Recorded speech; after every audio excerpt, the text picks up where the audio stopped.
Mike, make sure that's paused. Yeah, make sure that YouTube is paused so you're gonna get massive feedback. Yes.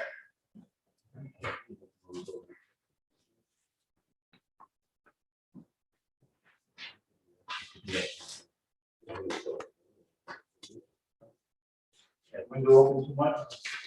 Yeah. Did it go down easily? Yeah. Thank you. What's that?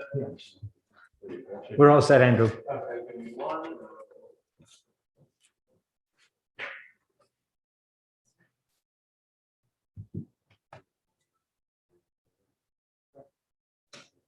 I'm going to call the Board of Selectmen's meeting to order. It's 6:31.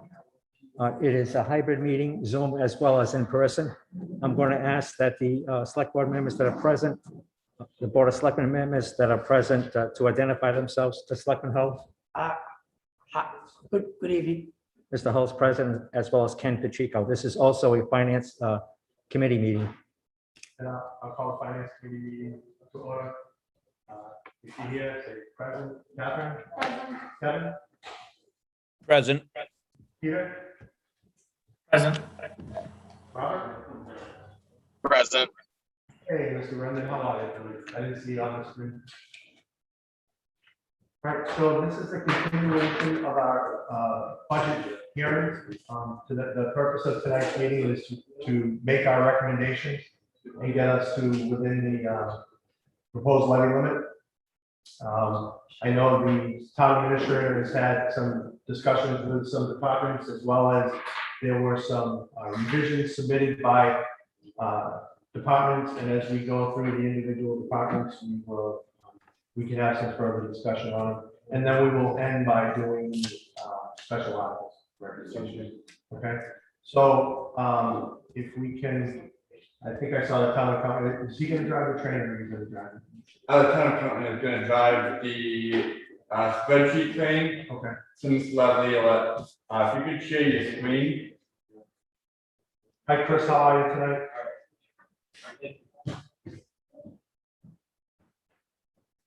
I'm going to ask first that we stand for the Pledge of Allegiance. Allegiance to the flag of the United States of America and to the republic for which it stands, one nation, under God, indivisible, with liberty and justice for all. Thank you.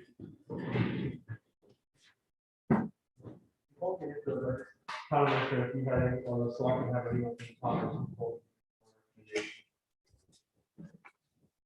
I know you had some, but we'll do those. in the individual budget. Yeah, definitely. I can wait till. Okay. I'm all set. Thank you. Mr. Hall? All set, thank you. This time. Anything from the committee before we get into the budget?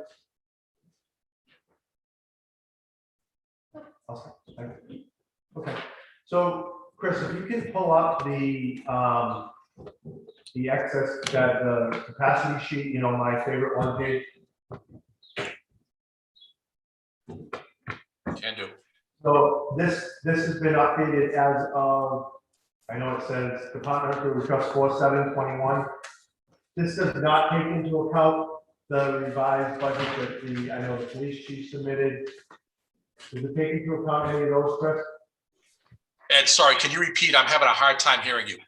I said, does the document take into account the budgets such as what the police chief resubmitted in the last 2 days, and the taking out where we had the sweeper that was in both places? I'm not sure if I've taken the sweeper out of both places yet, Ed. Let me check the stormwater budget real quick.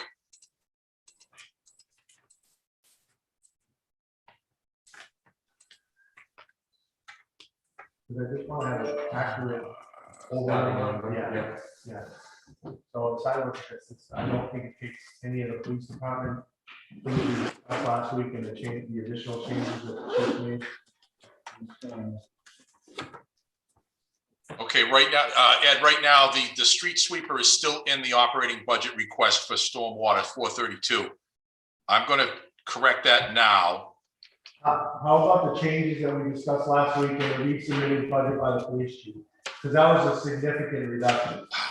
Sorry, I'm really having a hard time hearing you, Ed. This is the microphone that's gonna, Oh. for Zoom. I'm gonna put it over there. How's that, better, Chris? Yeah, it's much better, thank you. Okay, so the other question is on the resubmitted police department budget that the chief submitted in the last couple of days that had all the changes from last week plus some additional reductions.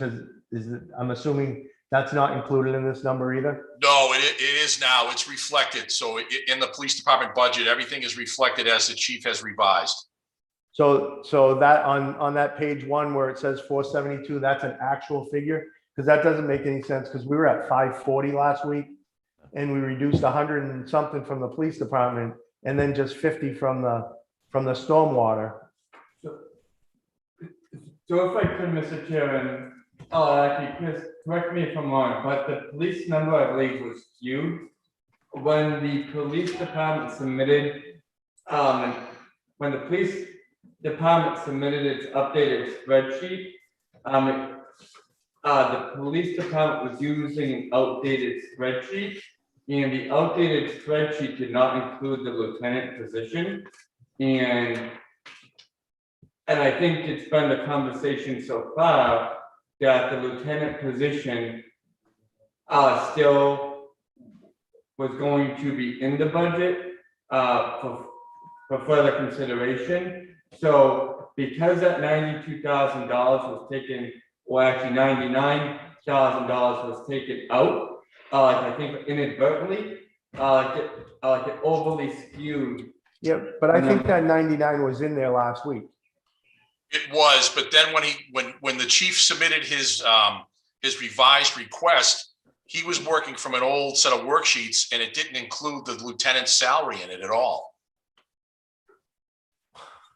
That's what happened. So I've had to go back, I've had to put it back in now so that it matches where we were a week ago. So the 472, as far as that net of debt exclusion, the overcapacity, that number should be accurate now. Okay. All right, I have to have further discussion with him because that changes the discussion that I had with him this morning in regards to that, because he really didn't reduce anything other than some of the overtime from what he had reduced last week. So he really only took about 19, 20, 22, 25, about 30,000 is what he told me he was reducing, but He added, honestly, Ed, if we look at his budget right now, yeah, based on what he submitted to me on yesterday, he added another $21,000 to the full-time salary line item. He went from, so last week, prior to this meeting, full-time salaries, his original request was $1,021,079.40. He's added another, he's brought it up another $21,000. So in reality, he's only cut $9,000 out of his budget.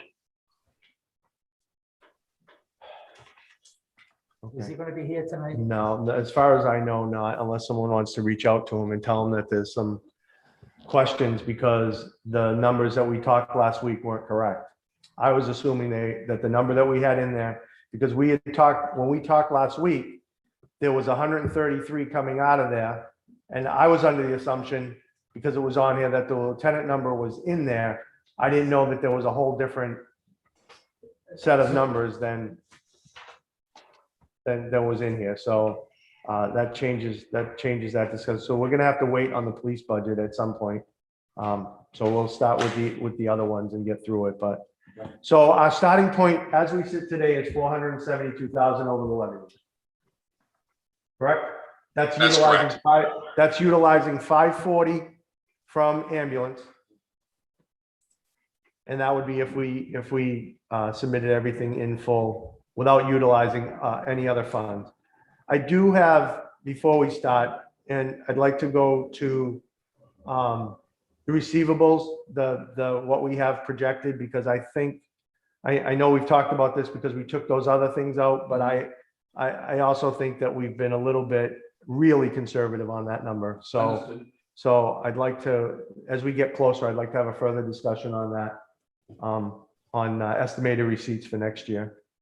So, Okay. all right, so as let's start with the first budget and we can make our recommendations. So, Chris, will you plug in the recommendations as we go through them, or? I absolutely will. Okay, and then, Peter, can you track like you always do as a secondary level to, as we go through it?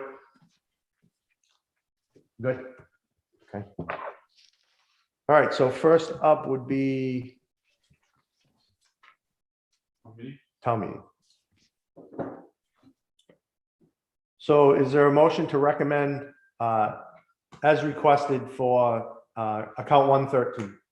Actually, you know what? We'll do it this way. We'll go through until, and we'll make a recommendation on budgets we don't have any recommended changes to get them done in a lump. I know Chris will be a little slow for you to get them in there, but we'll do them as a lump. I'll just ask if there's a question on a budget, and if you can just track which ones we hold. Yep. We'll get our recommendations of the clean budgets first. Yep. And then we'll do the ones that we have to. So is there any question on 113? 114? 122 on the Board of Selectmen's budget?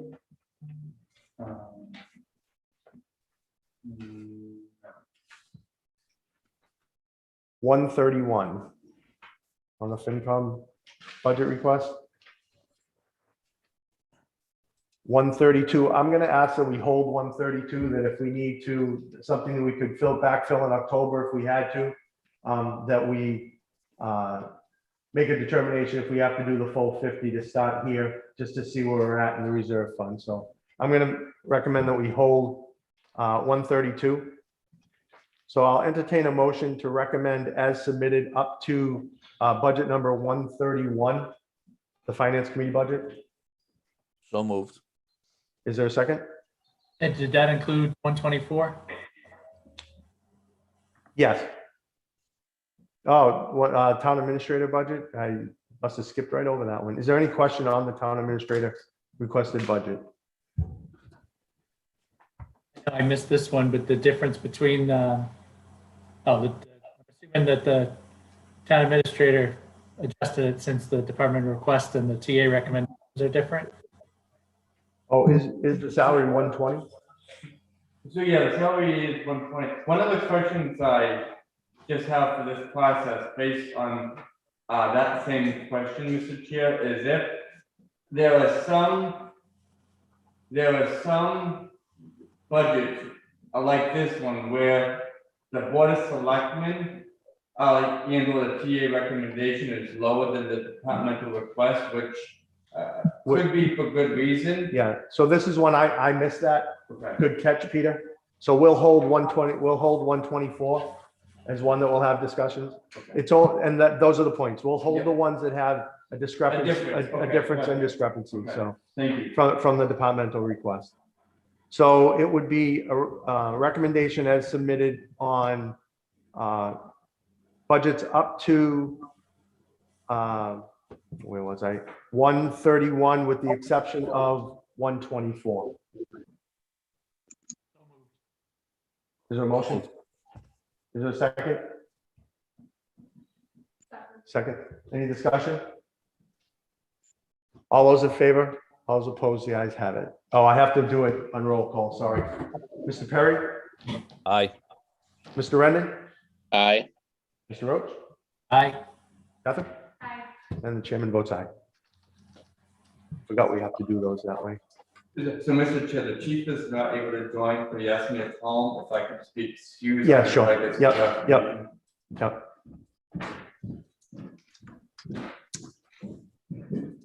So someone can someone just track the ones that we held? Since the town Tracking them administrator. now. You track, okay, thanks. So we finished at 132 as a whole, 135. So this is quite, I have a question to the Board of Selectmen, and I think we need to hold this one until the town administrator comes back with our current town accountant leaving. What does that do to affect next year's budget? So we'll hold that one until the town administrator comes back. It's fine.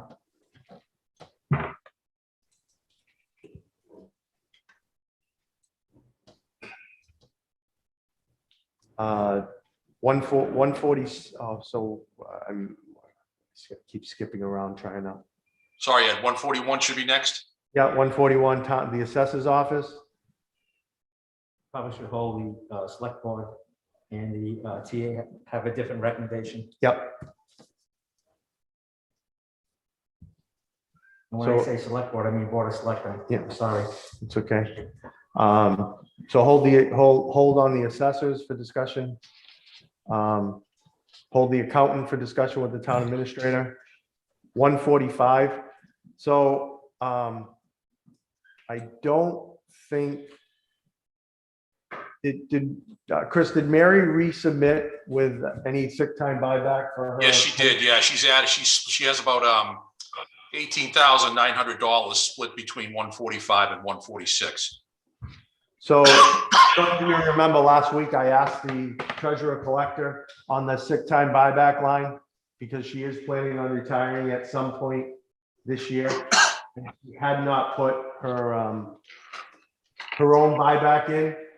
So she did update that based on the same formula that the assessor was using on buyback. So that budget did increase from our recommendation. So and I think that I'm assuming that the Board of Selectmen and Town Administrator did not have a discussion on that. We should not I have a did. discussion. What is the new figure? So the new figure would be a total departmental request on personnel expenses of $91,222.81. And that's the only change, right, Chris? Correct. That's the only change to Mary's budget.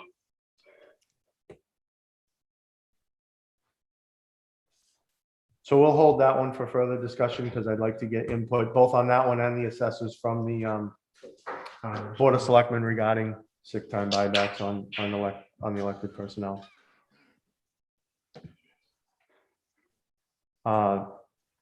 Budget, same thing. So that'd be the same thing on the treasurer and collector line. The only change from the request is that sick time buyback.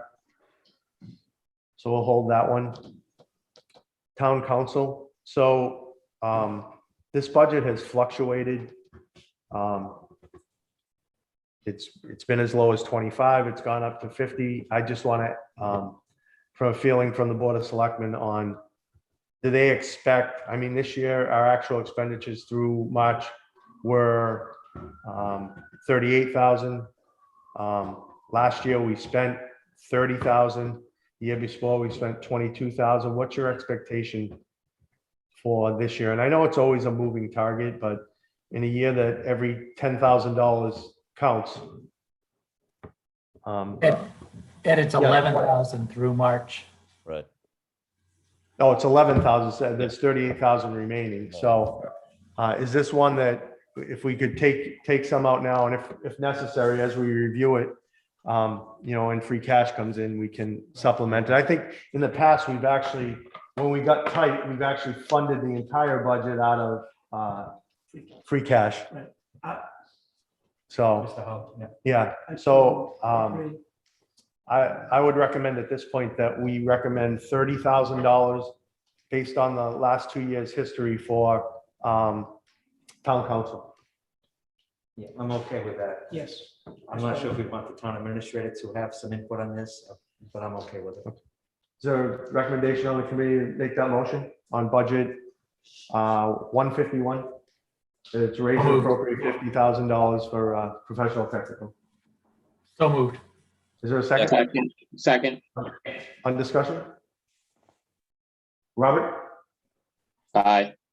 Peter, Aye. Kevin, Aye. Catherine? And the chairman votes aye. All right, we cut 20, We cut 20, we're getting closer. And is that right? $30,000 for that recommendation? Yeah, yeah, 30, that's Thank you. correct. Thank you.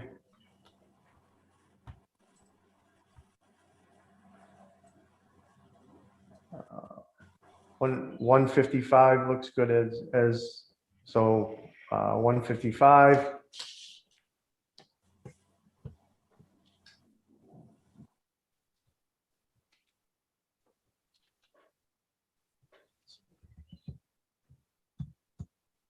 Yeah, So I would also,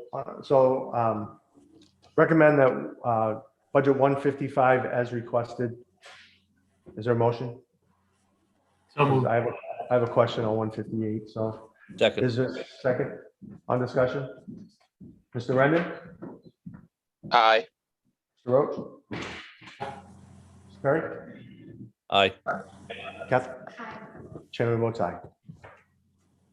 On 158, our last 2 years of expenditures have been $3,000 and $4,000. And I know this is always a moving figure too. But I would recommend that we reduce that to $10,000. And then that if we get into tax title that we need additional funds, that can be requested at a later date.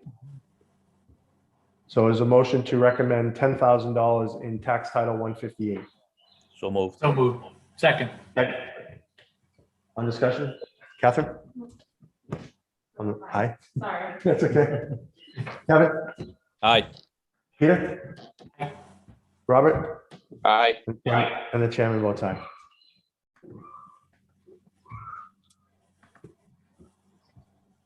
Town clerk.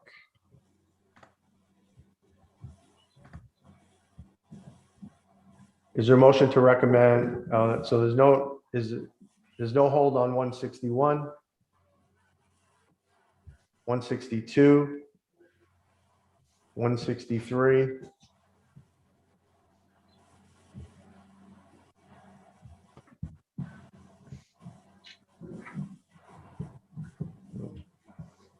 One second.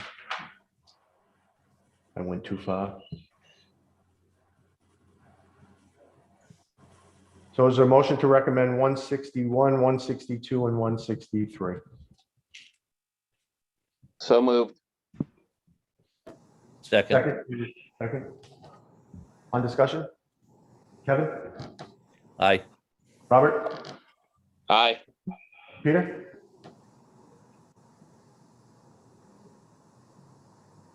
We lose Mr. Roach? Catherine? And chairman votes aye. 171, conservation.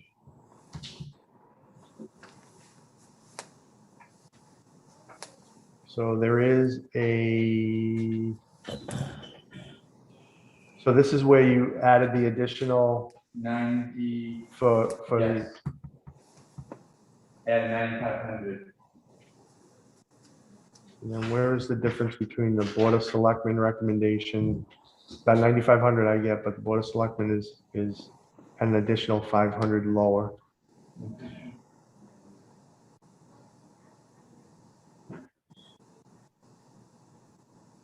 Benefits and communication allowance.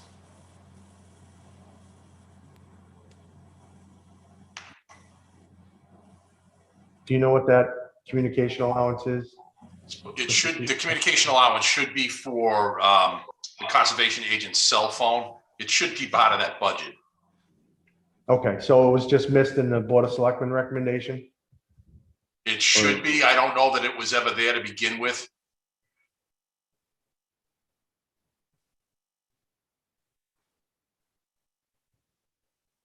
Yeah, I wouldn't. That should be in there, Mr. Chairman. All right, so the number should be what the TA's recommendation is, which is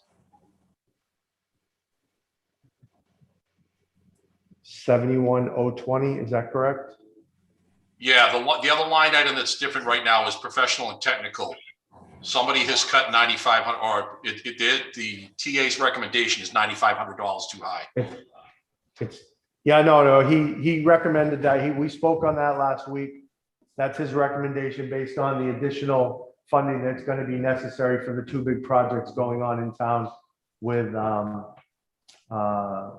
Strawberry Hills. yeah, Strawberry Fields. Strawberry Fields and Pine Hill. Right. Yeah, so I would accept a motion to follow the TA's recommendation on the Conservation Commission budget. So moved. Is there a second? second, Hearing none. Catherine? Peter? Aye. Kevin? Aye. Robert? aye, And the chairman votes aye.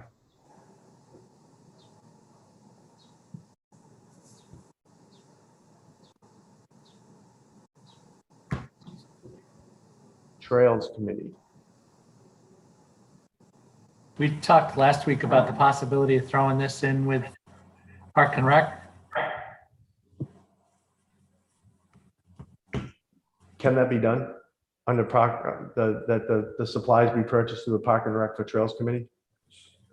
Because it is part of, I would assume that trails should fall under Parks and Rec. So yes, the trails, the trails is a separately appointed committee. I did have a conversation with the chairman of the trails committee, who's actually on with us tonight. Yeah. I think, I don't want to put words in Mr. Cavallo's mouth. I think he's open to working with Parks and Rec, but I think at least right now, the Trails Committee would, I think, prefer to have their own budget just based on the work and the track record that they've built so far. Okay. How, Mr. Cavallo, are you here? Yes, I'm here. Okay, how are you tonight? Thanks for joining us. Yeah, thank you. So I have a question because I think that this is another one of those committees that just is evolving. Yes. Are you okay, or I'm sure you'll be willing, if we fund it at the same level as what was expended in FY21 to start, and the rest of it would be revisited after Trails has time to meet with Parks and Rec and talks about how you guys can work in a joint effort with the Trails and our Parks and Recs department, and we'll revisit the additional funding in the fall? So you're saying funding it the 588.26? Yeah, we'll fund it at 600. Yep. And if I may, I don't know that the 588.26 is accurate. I mean, maybe the chairman of the Dayton Trails Committee can tell me otherwise, but I think that expense has been misclassified. No, that's right, because last That's year. we didn't do a accurate? whole lot. Okay. Yeah, because last year we didn't do a whole lot because of the pandemic, but we had plans for doing more this year. So if we fund it to 600, there's a lot of things we want to be able to do. If you can share with us, because this is similar to when I think we had, can't remember which committee it was, that, no, it wasn't even human rights. It was in the past, they came in and asked for $2,500, and we never actually saw the plan of what they were going to do. And I think that would help us to justify the funding we put against it if we see what the money is going for.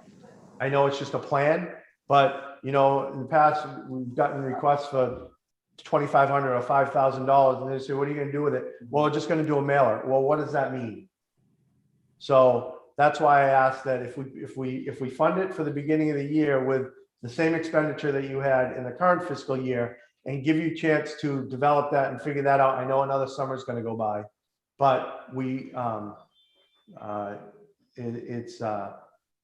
if you sat through this, it's a really tight budget cycle as it is. And I know, 2,500 versus 19 versus 600 is not, in a $24 million budget, people go, well, it's only $1,900. But as I said earlier tonight, every $1,900 helps.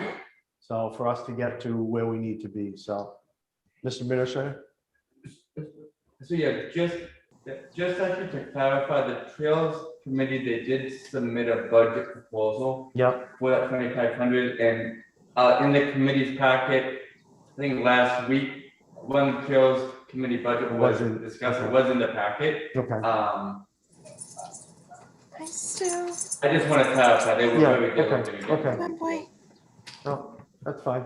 Mr. Chairman, Mr. Hall? Selectman Hull? I hear about the cuts. The only thing I have, from the limited knowledge I have of the Trails Committee, is that they're working on some grants. And will that impede if there's any matching funds that are necessary? That's the only question. Yeah, I'm not sure. If you want to, I don't know, Mr. Cavallo, can you answer that question? Yeah, the funding request for FY '22 did not include working on grants. That was actually some other work ongoing, but this was actually for a pair of trail kiosks and trail treatments for existing trails in town. So if we don't fund it at 2,500, if we're talking about revisiting, I'd like to know what that means. But if you look at my proposal that Mr. Mullen said was in the packet last week, we have it broken down by line item, and each one of those trail signs is, we're looking at two of the trail kiosks like we have down in Broad Cove.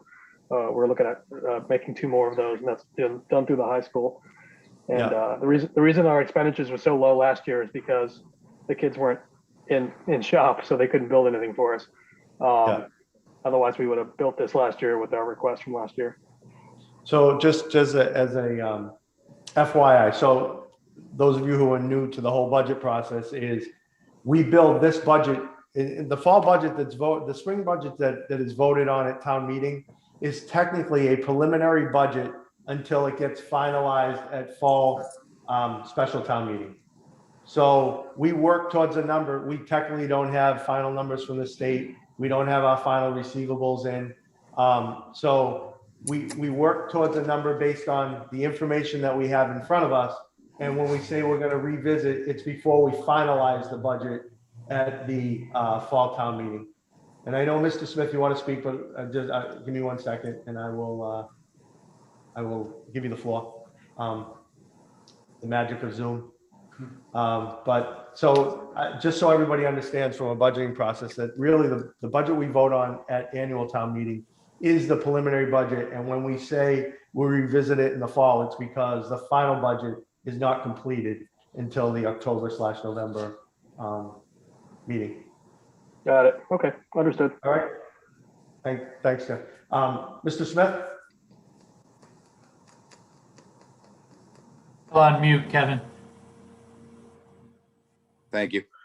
Yeah, I just wanted to touch on this real briefly with the relationship of the Dayton Trails and the Dayton Parks and Rec Commission. We currently don't have any actual connection. I believe, from what I understand, that everything that the Dayton Trails has done actually doesn't fall under our commission's areas of interest.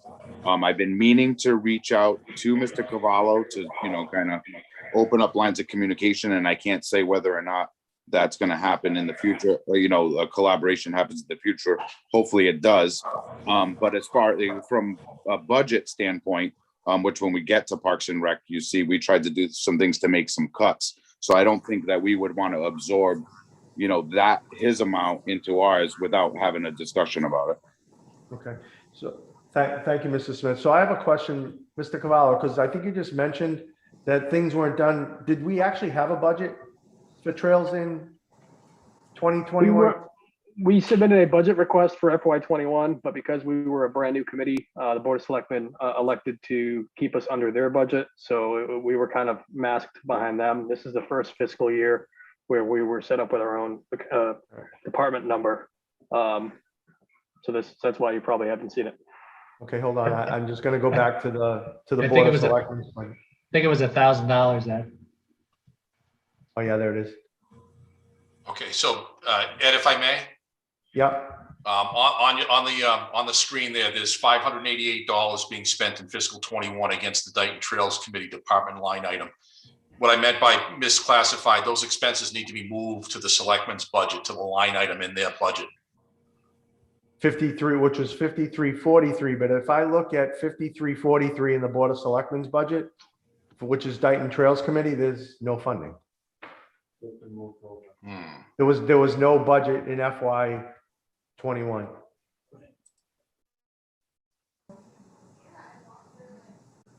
So that's why I'm trying to come up with what the baseline was for this year. So So, Mr. Cavallo, do you know what that budget was? Actually, I'm not sure, budget? Ed, I'm not sure I agree with that right now. That's all right. I'll check this out for the committee, shortly. Okay. So at this point, so, Mr. Cavallo, if we budgeted at $1,000 with a commitment to revisit it before we close out the fall, will that get you guys started? Yes, sir. Okay.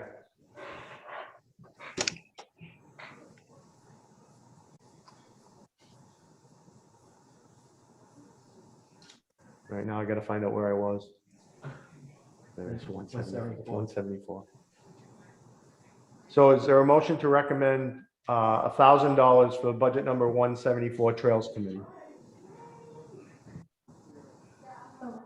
Is there a second? second, Any discussion? All in favor, Catherine? Robert? aye, Peter? Kevin? Aye. Chairman votes aye. Thank you, Mr. Cavallo. Thank you, Mr. Smith, for your input. Can I just give you one piece of information from last year on January? Sorry, I was looking it up on my computer while you were talking. On January 29th, 2020, we put a budget request in for the Trails Committee for $3,900. And that's when the Board of Selectmen just said, we'll absorb this in our budget, because we didn't have a separate accounting. So, and with a request of $3,900, when the pandemic hit and all of our activities got brought to a screeching halt, that's why we obviously only spent about $600. So that's just as a point of information. So there was a budget request of $3,900 for last fiscal year's budget that never made it. FY21. Never made it to us because the Board of Selectmen put it in their budget. Yes, sir. Okay, thank you. And I can provide this to Just Mr. take it Mullins. this way. We're headed in the right direction now, Jim. All right, thank you. All right, thanks. Thanks for your time. No problem. Thanks. Yeah. Planning board.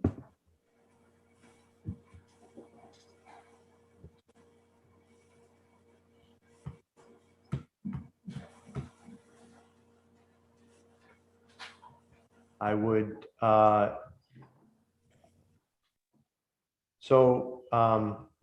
just from, I'll change it myself. So, on the planning board, as we have stated to the committees many times, that we are not looking at increases in stipends to appointed and elected officials.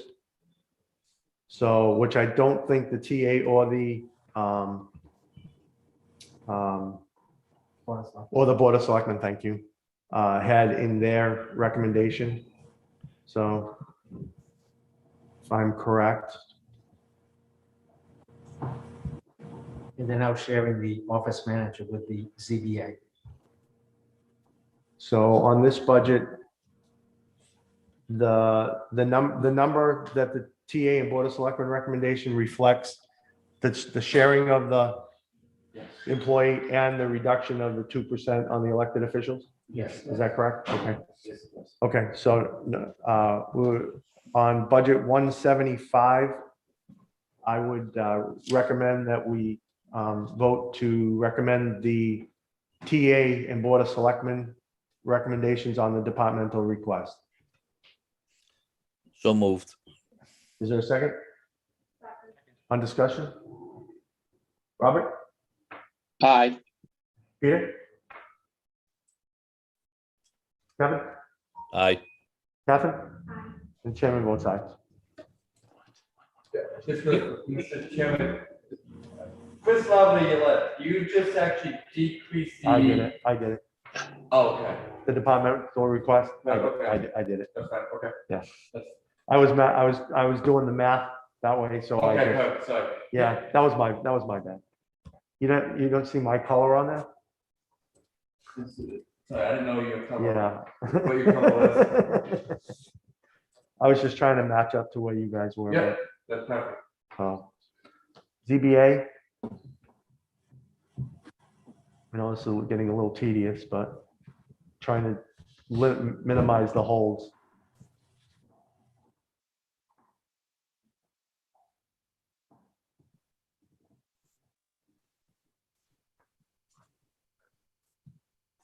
this all lines up. Yeah, I'm just looking at actuals on professional technical from previous years to see what the average was. Now,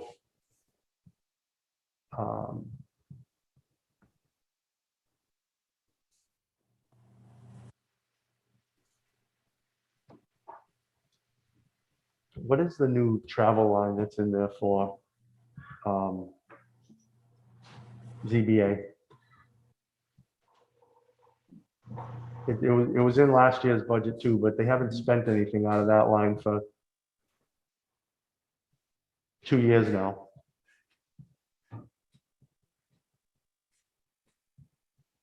The only thing I can think of, Mr. Chair, is any travel reimbursements for any office staff or any site visits. But based on the shared staff, and we typically don't do travel reimbursements either for staff as well. So based on that and the subscription line that they haven't spent, and it's not a lot, I would recommend that we reduce the zoning board of appeals by $500 split between 5710 and 5730. And what's that new figure?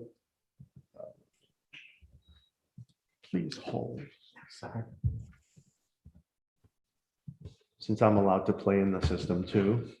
It would change the expense line to 11,950. The salary line to 28,611.15, making the new total 40,561.15. Just really quick, Mr. Chair, that doesn't look like it's picking up the formula there, Chris. That, Yeah, it does. I know the bottom line is still the same though across the board. Now, as I see it, the TA and selectmen recommendation is 41,061. For the subtotal, but the department total doesn't reflect. 4561. Yeah, the departmental request was just lowered by $500. Yep, Oh, I'm sorry, I'll shut up now. that's okay. Is there a motion to recommend Department 176 at a total of 40,561.15, 28,611.15 in personnel expenses, and 11,950 in operating expenses? Moved. Is there a second? Second. Peter, Aye. Robert, Aye. Kevin, Aye. Catherine? Chairman votes aye.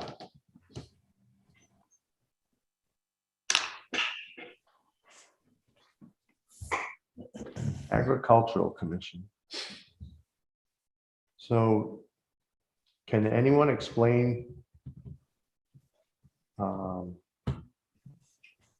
Is this a new budget request at 2515?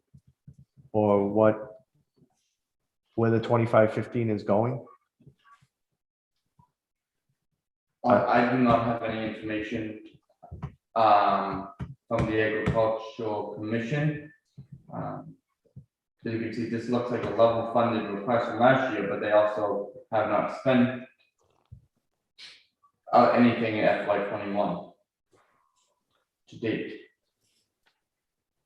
I know this is an active committee, but they haven't spent any of the appropriation.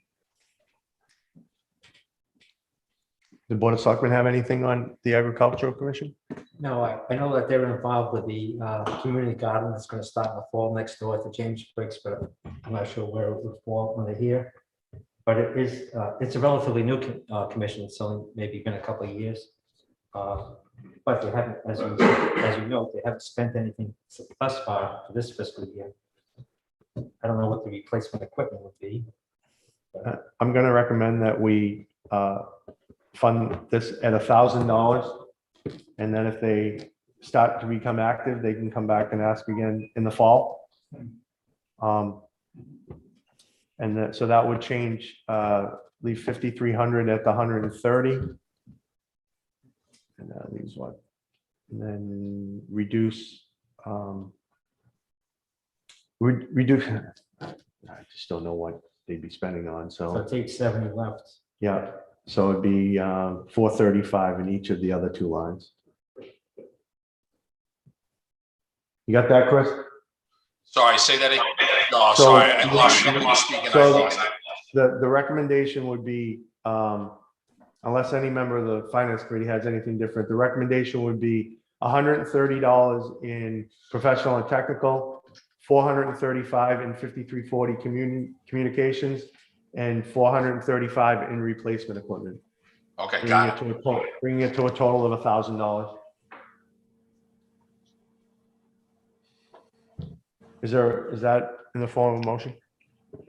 Anyone on the committee? So moved. Is there a second? On discussion? Hearing none. All those in favor, all those opposed, the ayes have it. Oh, sorry, I have to call the name. Let's call it. Catherine. Kevin, Aye. Robert, Aye. Peter, Aye. and Chairman says aye. I can't wait till we can do this, everybody in the same room. I thought it was staying like this. Yeah, I thought it was gonna stay like this. I know. No, it's not. We're getting closer. I know. We're getting closer, although one member of my family was tested positive today, so. Oh, no.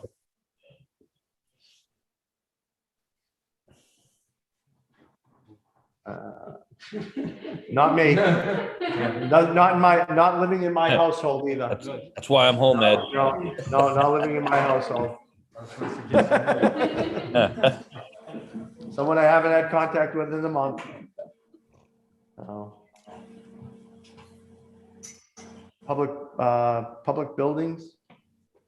It's only what? So what is the, oh, this is where the town administrator, our housekeeping is different from what the department request was originally?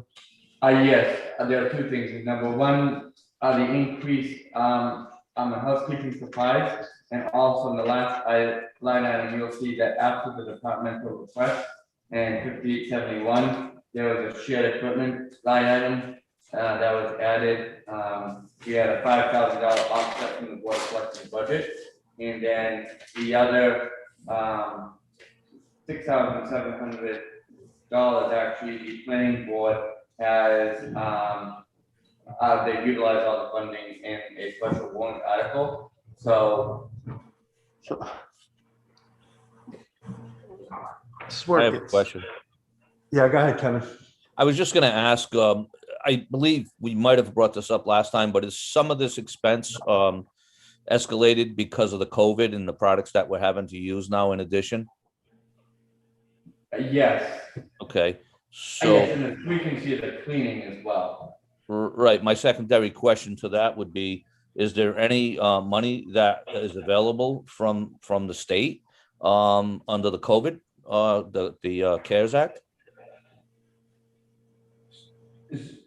So yes, we have been continuing to seek reimbursements from the state Right, to help to fund and to offset these costs. right, And we'll continue to do that. And as we go through the year and receive those reimbursements, those reimbursements can be used to offset these costs. right, The challenge we have going into FY22, however, is the CARES Act funding is set to expire at the end of the calendar year. right. So, and this is more of a question to the accountant. Similar to snow removal, items that are being offset by CARES, are we allowed to deficit spend in anticipation of CARES Act's reimbursement? Yes, we are. So, because as I look at this, every time we make a cut in something else in the departmental request to get us closer to the levy limit, we go to another department that has an increase from where the original departmental request is. So we're making no headway. So that's why I asked that question. So in that, I do have further question on the additional $5,000 on the shared equipment over and above the offset from the Board of Selectmen's office. That why there is no special article to reimburse that. Because we're setting us up, and especially in an item like this, that I guess we could use some free cash for it. And then can we bring the custodial and housekeeping back to the 12,000? Review it again in the fall, but knowing full well, we're probably going to deficit spend. If we're getting reimbursements out of it, we can look at what that reimbursement was until October and say, we need to put an additional 4,000 back in here. The only question I have is for the accountant actually as well, because we need to put the custodial contract out to bid. And to the town accountant, when we enter into a contract, usually we need to certify that the money to fund the contract is there and has been appropriated. And I just have a question. With the CARES Act, are we able to enter into a contract with funding for services that some of the funding we wouldn't technically have at that point? You know what I mean, Chris? I know what you mean, and I think the safest, the most conservative approach, Mike, would be to take the approach that you have, appropriate the money in the account to make sure that we can fund the contract, assuming that, with the assumption that CARES isn't going to give us any money back. I'm going to take a different approach, Chris. I'm going to say we have the benefit of, we do keep $30,000 to $50,000 in a reserve account. And in the past, when things like this, that we've had to reduce it at annual, we've been able to backfill if necessary in the fall. Even if we've spent, reserve account funds up until November, we have in the past backfilled our reserve account in October with additional raise and appropriate, because we normally don't spend that whole $30,000 to $50,000 in the reserve account. It's there for things like this. And then if we have to backfill it in the fall, that's what we do. So I would recommend that we put that at the departmental request number. And then I still don't understand the shared equipment piece. If you can just. Yep. So from what I understand, that 11,000 is funded by, the 11,700 is funded by 5,000 that came out of the Board of Selectmen budget. Okay. Then additionally, sometime, as I understand, in the last 2 years, there was a special warrant article for a copier for the planning board. Correct. That funded the lease or whatever happened of that copier. That article was one time only. We have a recurring operational cost, and a conversation, I believe, before I arrived was to create a shared equipment line item to fund it from 5,000 from the selectmen's budget, and to fund the difference to raise an. All right, so if I go back to the selectmen's budget right now, the 5,000 was in an original department request? Yes. Okay, so Yes. this is not, the new part of it is 6,700. Yes, Okay. yes. Okay. All right, so, And you can see that, Chris, were you just showing the, Yeah, sorry, let me go back to the selectmen's budget for a second. Here's the line item here. you can see where we took that out. Line item 5870. 870. Okay, okay, all right, thank you.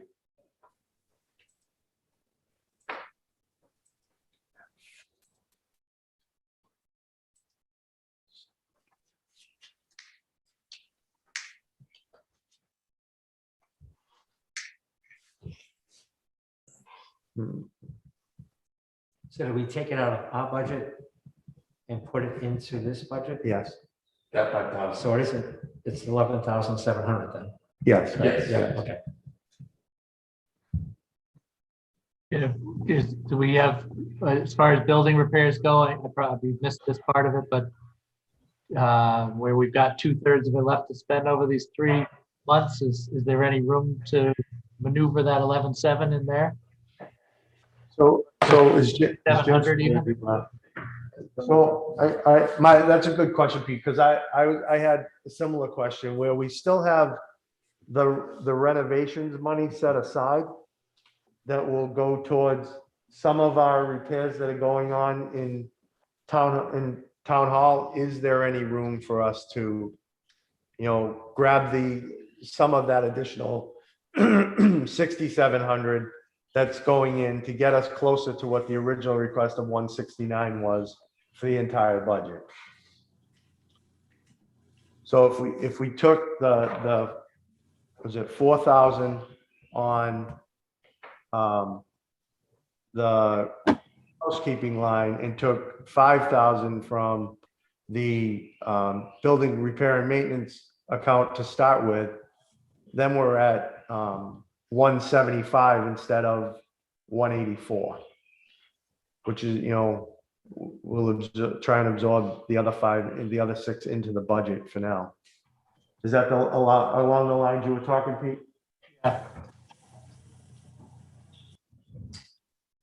So I would agree on that. And then, if that's the, town, that's a moving target on the building repair. And I think we're all in agreement over years that that is not a line that we want to, if we let our buildings go, it makes it double the cost later on, but we're just trying to get to a point where we can be at. So I would make a recommendation that we reduce the requested on line 5250 to 35,000, and on, of course my computer just went out, and that the line 5450 remain at 12,000 based on the department request, and that we add the additional 11,700.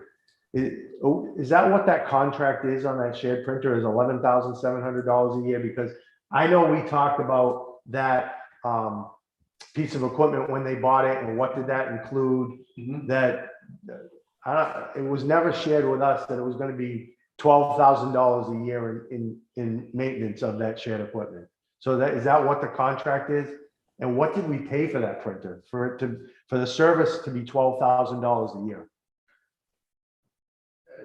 To be honest with you, that was a number that was indicated to me by Miss Brady in our office. So like she was involved in all that, so I took that number to be a solid number. All right, I think we need more information on that one. Yep.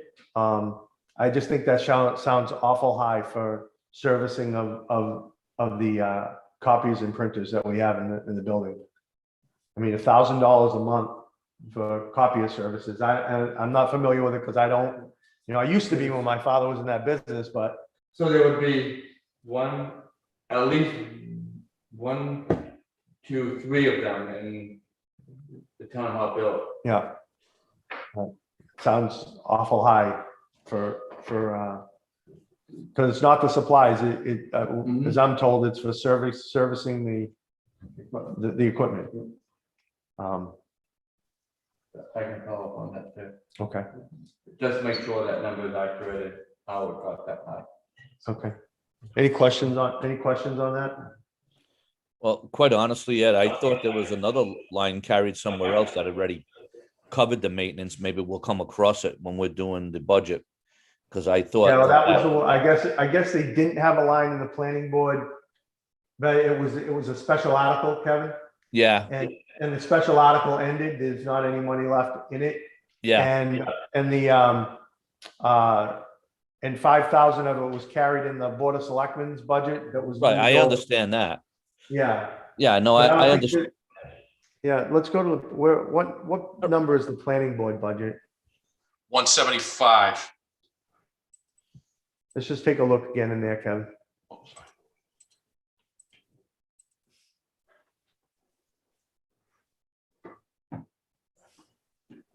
Yeah, there's nothing in the planning board budget. No, No. That's the only other place I think it would be, because that's where they were the ones that were the original article for that. that big printer thing that This- they had. Yeah, this is the big printer that they can print the plotting on and stuff. Yeah, Yeah. yeah. All right. So just for, and so we can get a recommendation on Yeah. on the table on that one. Yep. Until someone tells us different, and we can make an adjustment later if we have to. I'd like to also reduce that request to $10,000. So what number is that budget? 5871. No, the actual budget itself. 192. Thank you. We haven't even got to the 200s yet. So that would be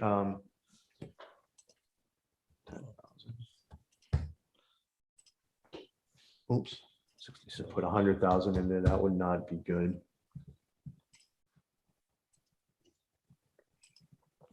That, on this one though, the formula did not change.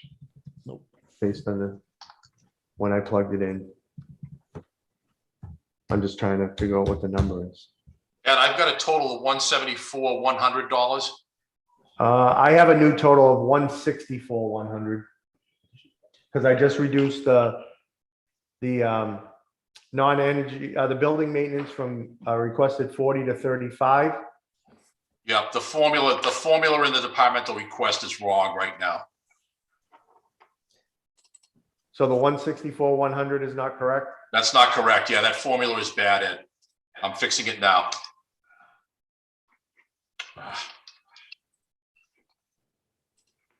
I'll take the 164 though. Yeah, 174,100 is correct right now.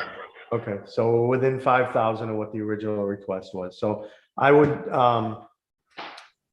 make a recommendation to recommend building department budget 192 as reflected on the screen currently at 174,100 total expenses.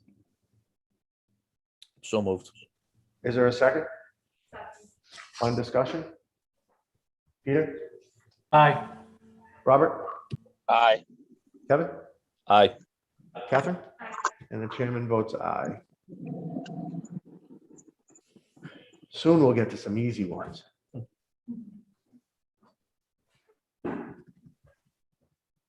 So, Chris, do you know on building insurance, as of 3/31, is that the total we paid this year, 41,309, or is there anything outstanding in the fourth quarter? I have I don't pay that bill. That bill probably goes through the selectman's office. But that's probably insurance for the whole year right now would be my best. That's the whole year. Do you have a final number from our insurance agent for FY22? I will ask Karen right now. Because if it's, even if we can grab 5,000 out of there, that offsets what we just did in the, We typically leave a little bit of a buffer there because our policies are being rewritten as we speak. yeah. And literally as we speak, so I don't want to go too low, but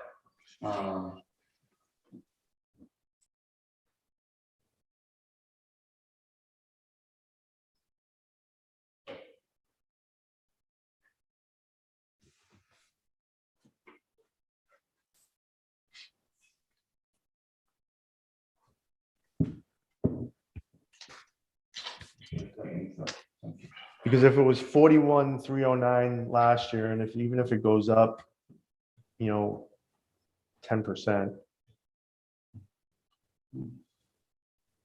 it's around 45, and I don't think it's going to go up 10%. so I think that The only thing is at the beginning of the year. I think that's probably what we do. So just if we run short, we won't be able to pay the bill.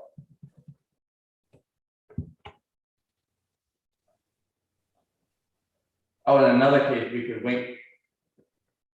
Oh, we'll have a reserve Yeah, transfer to pay the bill, but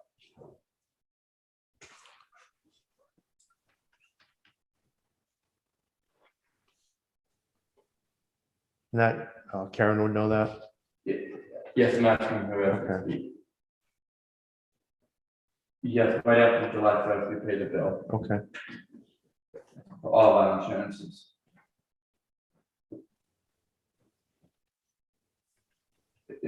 That's the only challenge here. We're in a like in between spot. yeah. But she doesn't have a quote back No, okay. All right, based on historical, mhm. at this point, I'm gonna recommend $45,000 on 193 building insurance. So moved. Is there a second? On discussion? Peter? Aye. Robert? Aye. Catherine? Chairman votes aye. I vote aye as well. Oh, did I not call on you? Did I forget you? You might have, Sorry. make sure. No worries. Sorry.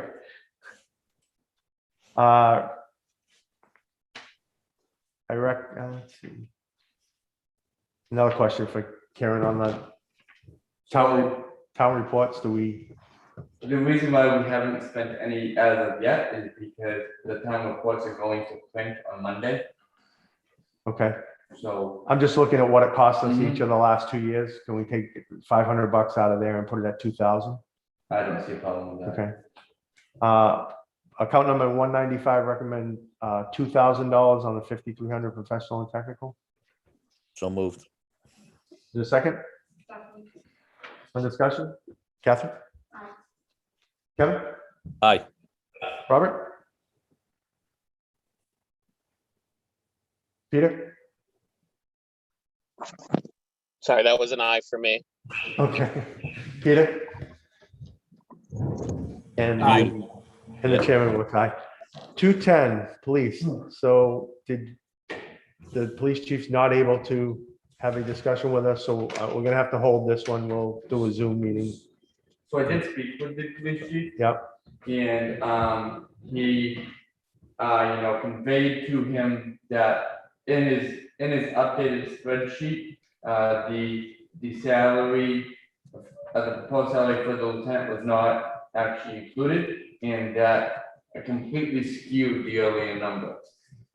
What he wanted me to point out, just for everyone's edification, that he did make a number of cuts to get up to $30,000 in savings. One of them is in the overtime account. He cut $10,000. He proposed cutting $10,000 from his original request. He cut. So it's hard to see because we've overridden, I think, the originals, but the tuition allowance was cut. Yes, right there. Vehicle supplies, and gas and fuels. Mike, he So- also cut the reserve officer line item by $9,000. Right. Okay. So what is included? So the additional officer was not included in the recommendation of the Board of Selectmen, is that correct? So it's not. Okay. I was just trying to figure out what the biggest difference was Yes. between the two. So I'd like to give the chief an opportunity to come before we finalize this, so maybe we'll do a Zoom meeting next week on Tuesday to finish. Because I had to, and I was working off of the numbers that we originally had when I had my discussions with him, so we have to have a further discussion because we can't absorb a 14% increase. And we just, there's no, $200,000 is, there's no way to find that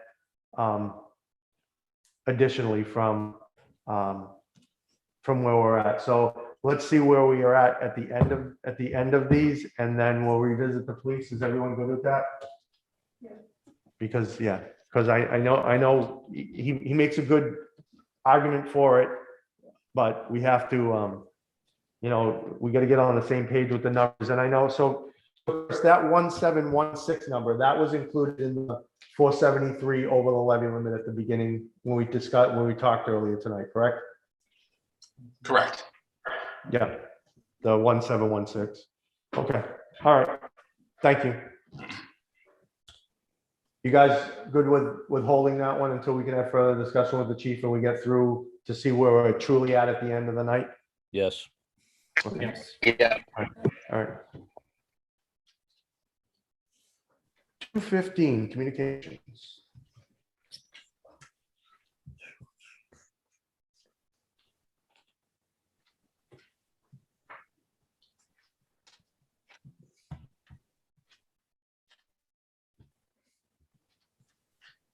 I would recommend that 215 be funded as requested. So moved. Is there a second? Second. On discussion? Second. Robert? Aye. Kevin? Aye. Catherine? Peter? Aye. And Chairman, aye. 220.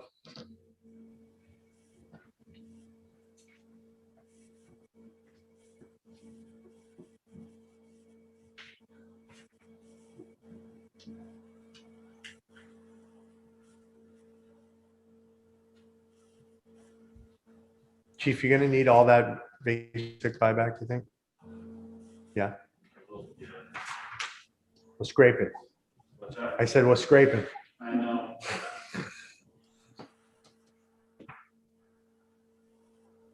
I mean, because that's the biggest jump in the budget is the vacation sick buyback, so. Unless you decide to use all the vacation time. Yeah, in a couple months. Okay.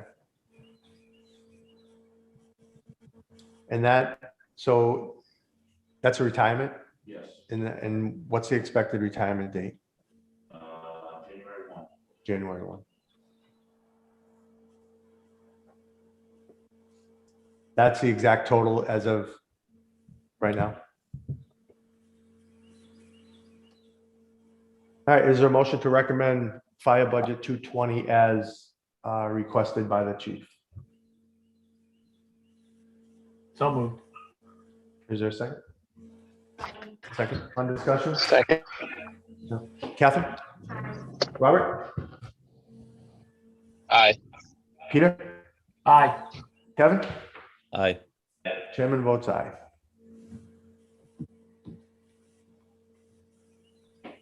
Ambulance.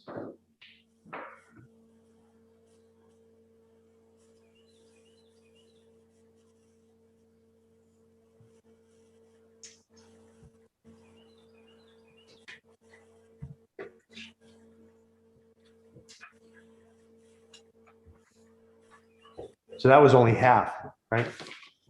Right.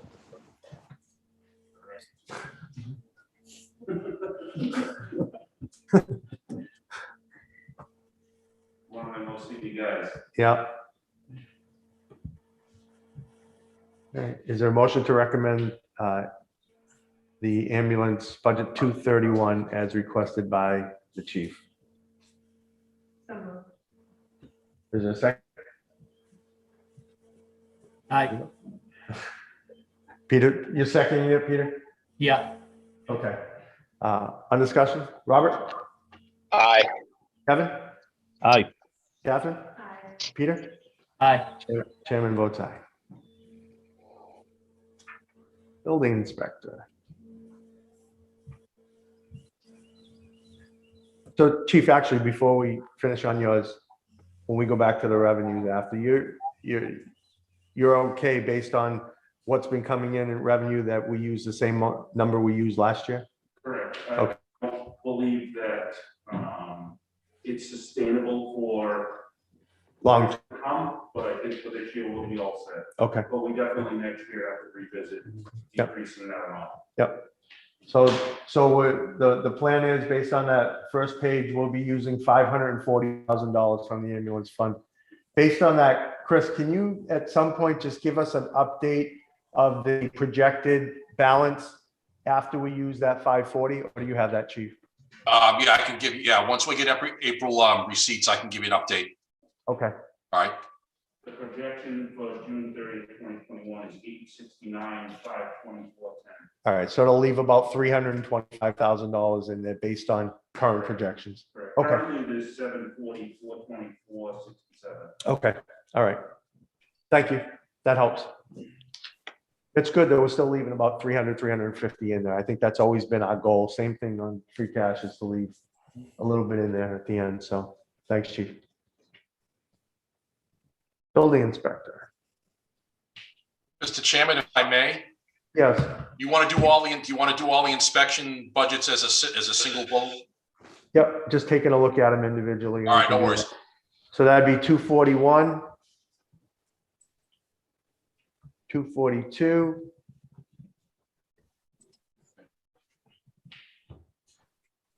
243, And it should be 245. One, going back, for some reason, these budgets have like actually changed from what was initially proposed. In each of the gas, plumbing, and electrical, I believe one more, the total bottom lines were the same, but there was an offset for the permit and education that had somehow disappeared. Yes, all right, right. So the total bottom line is the same. it's but- still $8,000, but it's just not broken out. Yes. So I think for our purposes, it doesn't matter because we don't vote as line items. Yes. We vote as Right. salary and operating. Yep. So as long as it doesn't change the bottom line between a personnel expense and a operating expense, because you can't, then that's fine. So am I correct that if we voted as record, Total as bottom line, total, yes. okay, Yeah, if you vote bottom line, you'll be fine. okay, okay.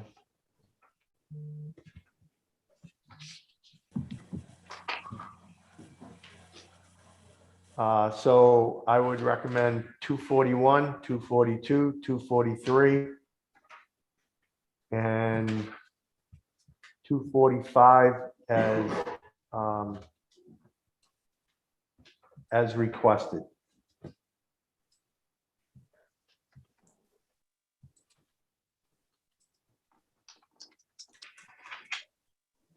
The only difference in the overall build, so in 241, there is about a $400 or $500 difference in what the departmental request was, In which one? 241. I thought I looked at it and they were the same number.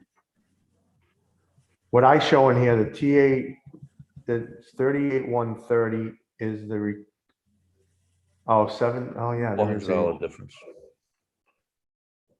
No, it's more than that. Yeah, there is. Yeah, So 400, yep, what, yeah, there's a higher number in the, right there. Yeah. so Chris, what is the difference in that? Because it's a higher number than what the department request was. I'm not sure why it's different. The different total difference looks like it's $500, $400, 400. $400. Sorry, excuse me.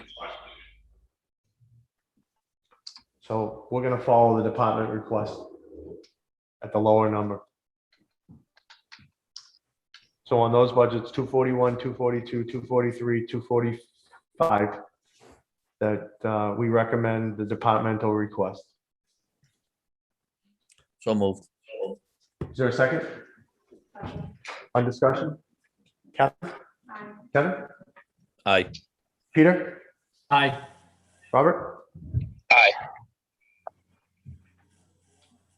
Moving along. animal control. Actually, Mr. Chairman, you might want to go back to Department 244, which is weights and measures.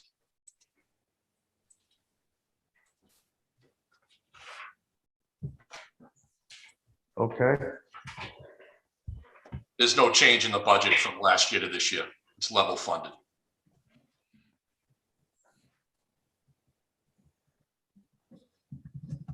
They end up spending everything in the fourth quarter?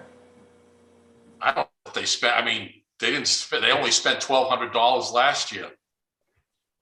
I assume that he gets paid annually. Which means he won't get paid until June this year, Peter. okay. But they didn't spend the other $370? Correct. They didn't spend it. They didn't spend a dime of that $370 last year. And they haven't spent anything now.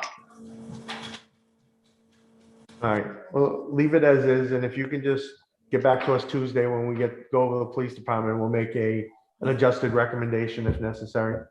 If they're going to spend any of those professional, technical, travel, dues, subscriptions.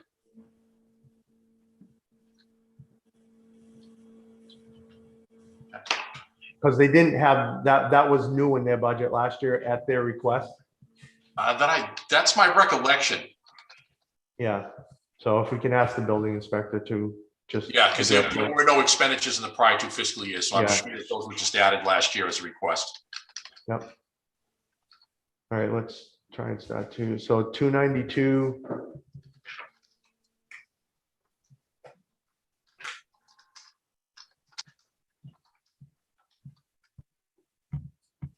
Okay. Sorry. 292, no questions on 292, 295. 94 forestry. Oh, did I skip that one? Yeah. Okay. Ed, a question on 292.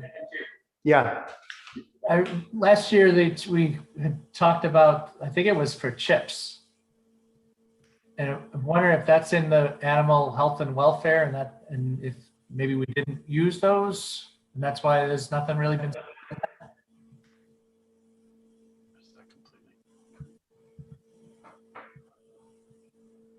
do you have any on that, Ken? You know, that was, Peter, you're right. I think we bought a bunch of chips. We were chipping the dogs and the cats as they came in. Anything on that? I don't know. Because you're right, we've only spent $500 out of 3,000 that we budgeted. The prior years on animal health and welfare were $3,000 to $4,000, but I don't know if it's maybe because we opened the shelter that we don't. Tom, do you have any insight in that at all? The flow of animals coming and going and change the type of animals. I know there's a lot out on foster care. That's probably where the savings is. I don't have any concrete information for you though. Okay, so Peter, what we'll do is we'll leave it as recommended, and we can revisit that one on Tuesday. Okay. We'll have the town administrator, if you can look into that on line 5300, animal health and welfare. That we've only spent 500 this year. You know, what's changed that we're not spending that $3,000 to $4,000 we've been spending in the past? No, is that the rabies clinic? Do we know? Because that's coming up. Is that how we fund the rabies clinic? Could be. Could be. It's coming up. Yeah, could be. Did you hear that, Pete? Yeah. It could be the rabies clinic. Okay. All right, so any more questions on 292 through 295? So I entertain a motion as recommended in the departmental request for 292 through 295. Is there a second Second. on discussion? Hearing none, all those in favor, all those opposed, the ayes. Oh, sorry. Kevin? Aye. Robert? Aye. Peter? Aye. Catherine? And Chairman votes aye. 299, emergency preparedness. Motion as requested by departmental on budget 299. So moved. Is there a second? Second. On discussion? Peter? Aye. Catherine? Robert? Aye. Kevin? Aye.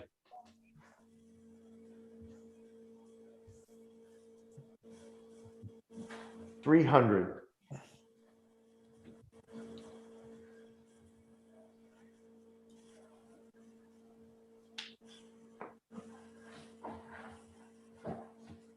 So this 12,317,291.76 reflects exactly the request of Bristol Plymouth, Bristol Aggie with capital and operating, and Dayton Rehoboth with capital and operating, correct, Chris? That's correct. We, Mr. Administrator, we'll vote it as a single number recommendation here, but in our motion, we'll have it all split out during annual town meeting. Yeah. Just a point of clarification, too, that $9 is added. I see that. So it's correct in the departmental request line. Thank you. So is there a recommendation on account 300 of $12,317,291.76 for the funding of Dayton Rehoboth Regional High School, a regional school district, sorry, Bristol County Agricultural and Bristol Plymouth.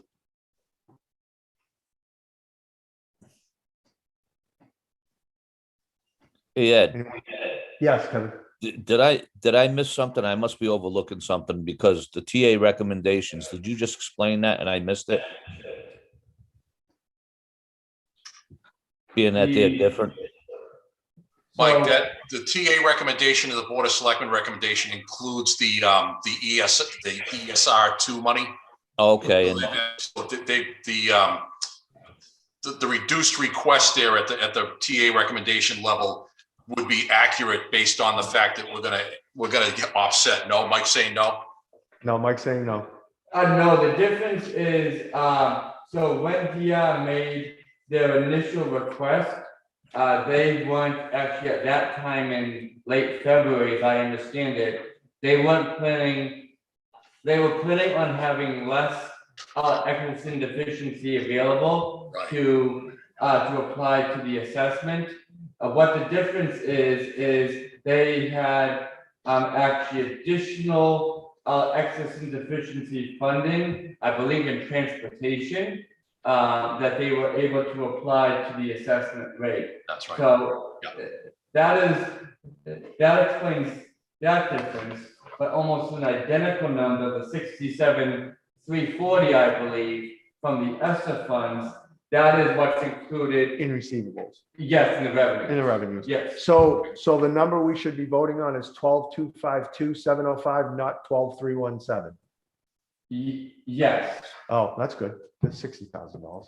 All right, so I will change my recommendation to $12,252,705.76 to fund the Dayton Rehoboth Regional School District, Bristol County Agricultural School, and Bristol Plymouth. so moved. Is there a second? On discussion? Everybody gets that this is the assessment was changed from the original departmental request of the school district down by $60,000 from where it originally was. 64, which yep, we will yep. definitely take. Even though there's an extra 260 that we didn't fund last year. That's a whole nother story, so. On discussion.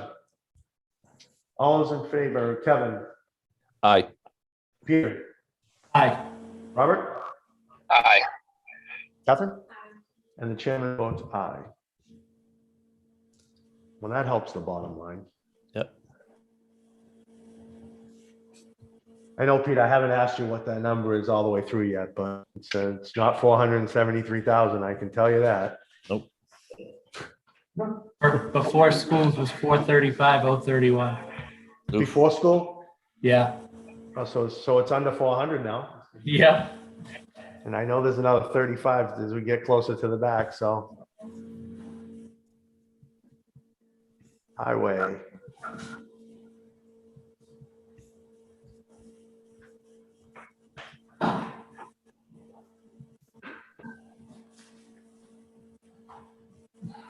So department, what's the number on highway? 422, Ed. Thank you. On any questions on 422 outside of the department request and recommendations as they are identical? Snow and ice, we're gonna keep at 50, is that where we put it at? Trying to get all yours in one shot, Tom. Bridge, so 429. All right, let's do those before we do stormwater. So is there a motion to recommend highway for also 423 and 429 as requested by the department? So moved. Is there a second? On discussion? Captain? Peter? Aye. Robert? Aye. Kevin? Aye. Chairman votes aye. Stormwater, which is 432.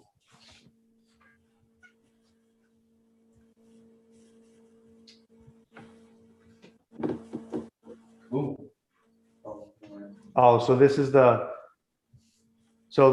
correct number is, what is the right number? So right now, Ed, I That's the subtracted 2.2 50,562 out of the rentals and lease line item 5270. Okay. Because So that'll it's be taken care of as a special item. All right, so it's 229, 855.43 for the total? That's correct. Okay.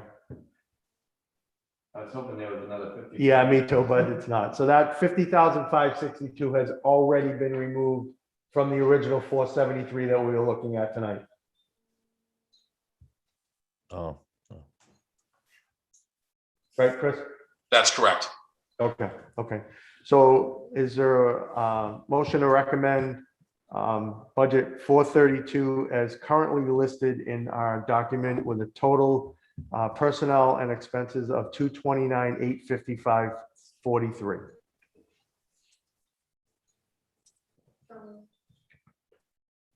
Is there a second? Second. On discussion? Peter? Aye. Robert? Aye. Kevin? aye. Kevin? And the chairman votes aye. So at what part of the year do we expect, if prime time comes back, we would be opening that program? Because I'd rather not fully fund it if we're not going to fund it for the whole year. I know it's not sustainable and next year we'd have to, but we're in a place where we need to get below a levy limit number. And if we think that the program's not coming back till at least the back half of the year, do we have to fund the whole thing?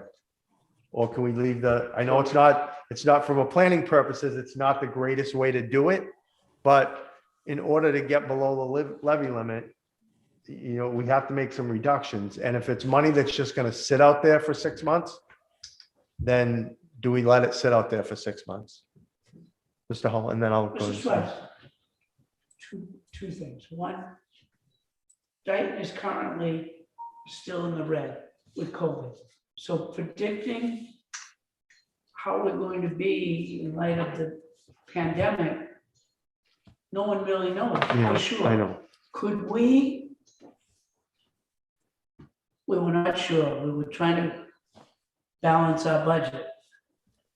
Is it possible to pull that money and then place it in a situation where you could draw from free cash to get to, they're not going to open this July 1st, right? but draw enough money to get to the fall meeting and then revisit this? Yeah, that's what I'm asking. Since Mr. Ferry is intimately involved in that program, I would just your thoughts. I know it's not the optimal way to do it. We'd like to keep it fully funded, but to have cash sitting out there that we may not end up spending, but we may need to put back in the budget in full next year. This is one of those, I think we talked about it last year. FY22 is going to be that buffer year that we have to do some things that we don't want to do, but we have to work our way through it. So prime time itself is a revolving fund. I believe what we're budgeting, I don't have the budget right in front of me, is 3 full-timers. Yep. And then the casual programs that we can pull off safely. So I know it's prime time is a revolving account, but we do that as an offset to the budget, correct? That's how we do it, because it's not a self-sustaining revolving account. We usually transfer funds from prime time as part of the operating budget. Right, Chris, is that correct? Ed, I don't think we've ever done an offsetting transfer or shown a contribution in from prime time, but let me go back to the excess capacity tab here real quick. Yeah, go ahead. Prime time is the revolving fund, but I think I know what you're saying, and I like the opportunity to sharpen the pencil on that and get back to you. So you plan on meeting Tuesday? Yeah, it'll be, it's gonna be a Zoom meeting Tuesday. Right. Yeah. So we are not currently showing a contribution from the revolving fund to the general fund right now. So how did we, because we always took money out of prime time for the annual town meeting. No, that was several years ago. Okay. When we moved one of the employees to the town side. Yeah, We resolved running into the red issue. okay. Okay, so, because right now, this budget is a request of $77,000. That would be a raise and appropriate. Or is it being, that whole budget was being paid out of prime time? Do you know? The 3 employees, I don't have the sheet. Yeah. You got 3 employees that's paid on the town side. Okay. All right, so 542 is budgeted out of the town side. Okay. So to the point that Mr. Hull brought up and I was bringing up, do you foresee, and I know it's a crystal ball, if we said we were only going to fund 3/4 of this starting in September, because what are those employees? They're laid off currently? Is it? No. No, so they're full time. Oh, they are? Yes. Oh, okay. All right. Well, that changes that whole scenario. Okay. All right. All right. I thought that That's why I stood up. okay. All right. Thanks for correcting that. Thanks, Tom. Appreciate that. All right. Thanks for clarifying. So I would recommend budget 542 as requested. So moved. Is there a second? Second. On discussion? All in favor, Catherine? Aye. Peter? Aye. Robert? Aye. Kevin? Aye. Yeah, so I will just leave, people know how I feel. I highly support that program. But I think we need to figure out where we're gonna go going forward with it from a COVID standpoint, a liability standpoint to the town, because of the pandemic. So, and I know it affects people's lives, but I leave it in the hands of the leaders of the town that you really have to take a hard look at it, and in consultation with Board of Health and the state and what they are looking at programs like this. Is our state health department going to recommend that towns still run programs like this? Or is that something that they want to see the private sector running? So I think we as a town, we know how valuable the program is. Please don't anybody take it any other way than that. But I think from moving forward, the town has to understand what its role in a program such as that should be.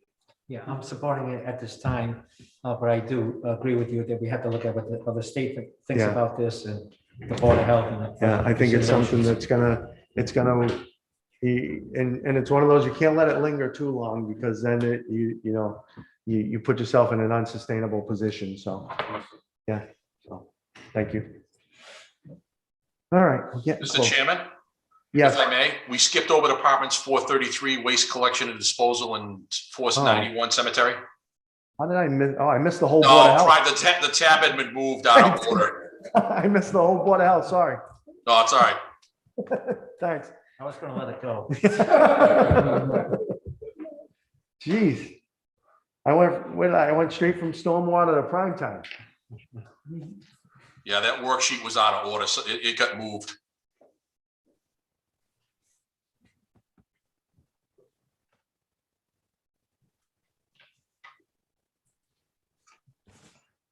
So waste collection. All right, any questions on waste collection? It doesn't look like there's anything different between the department request, the Board of Selectmen's recommendation.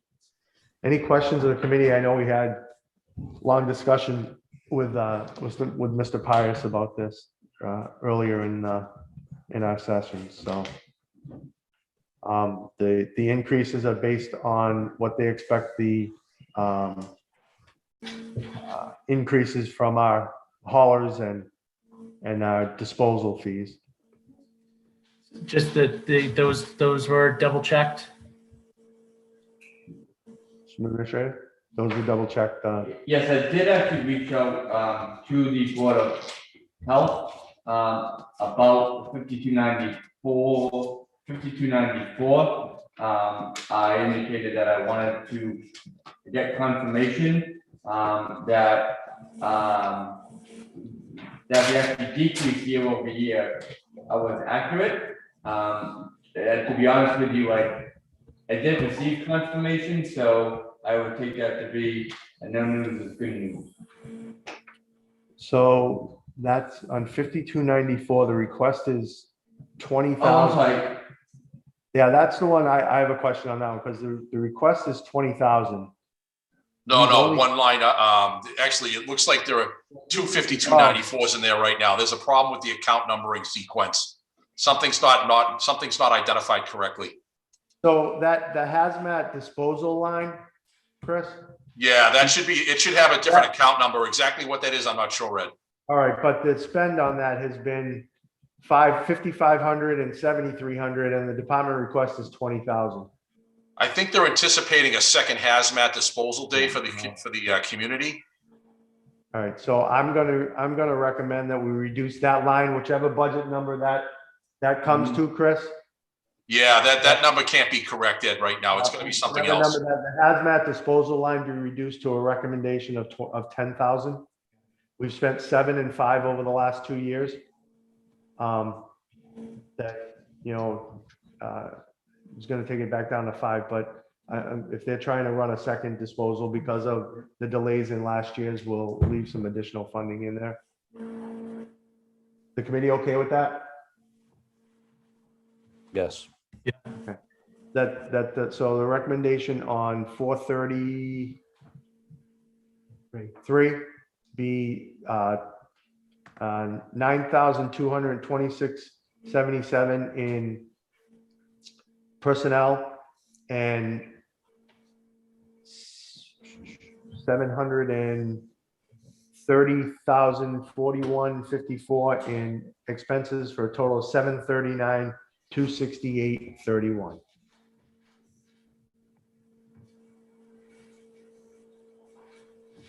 Is there a motion? So moved. Is there a second? Second. On discussion, Kevin? Aye. Robert? Peter? Aye. Catherine? Aye. And chairman votes aye. Cemetery.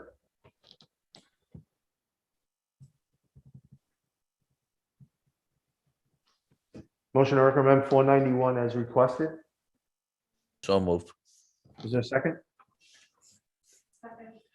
On discussion? Peter? Aye. Robert? Kevin? Aye. Catherine? Aye. Chairman votes aye.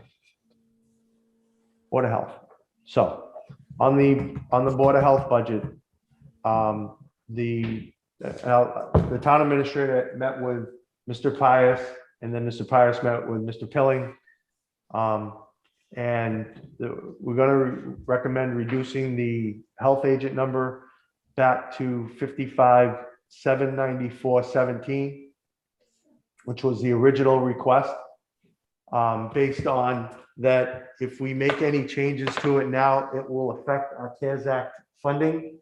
And in the meantime, the Board of Selectmen and the town administrator will meet with the health agent to address the funding concerns, to take another look at it in the fall. But we don't want to affect, if we made changes to it and increase the number in our FY '22 budget, we would basically be taking away $15,000 to $20,000 that we could get reimbursed out of CARES funding. So at this point, we want to bring it back to that same requested number. Correct? Yes. Mr. Administrator? Yes. The Board of Selectmen agree, so. So the new number that we would be voting is, if the formulas work right, Chris? Yeah, formula's right. 60, Okay. total should be 63,721.33. That's correct. That's correct. So I would recommend that Board of Health regulations and expenses, account number 510, be a total of 63,721.33. So moved. Is there a second? Second. On discussion? Catherine? Peter? Aye. Kevin? Aye. Robert? Chairman votes aye. Board of Health Administration.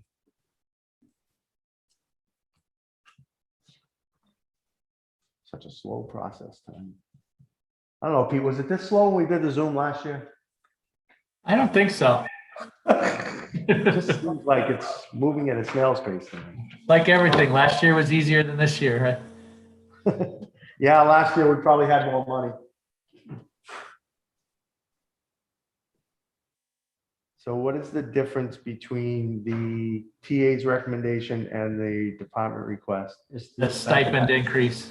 Yeah, 1 and 2, 101, 102.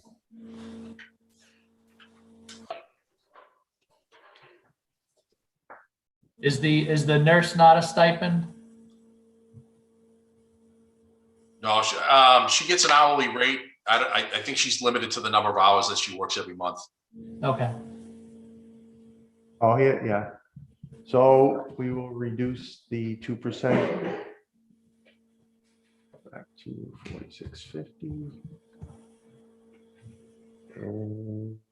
So basically, the Board of Selectmen's recommendations and the TA recommendations include the reduction in the,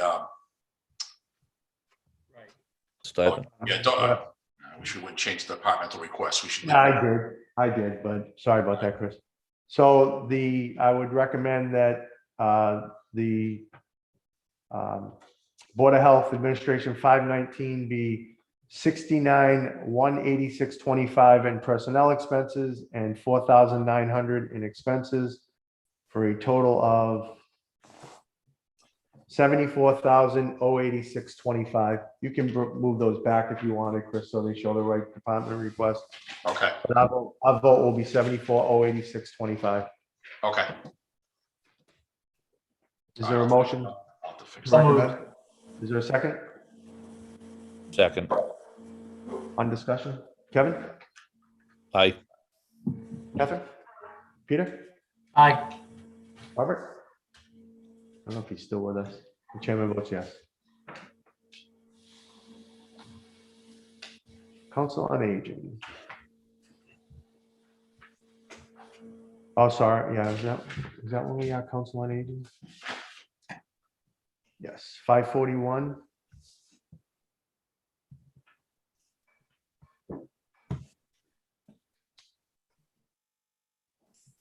So we're not running, obviously, any Council on Aging programs currently, are we? That's the difference of prime time. Council of Aging has those 3 employees on it. Okay.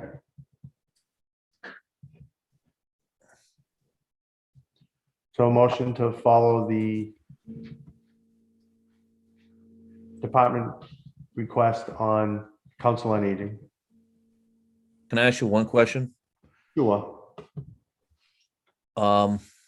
The professional and technical and the communications, that's both a good number.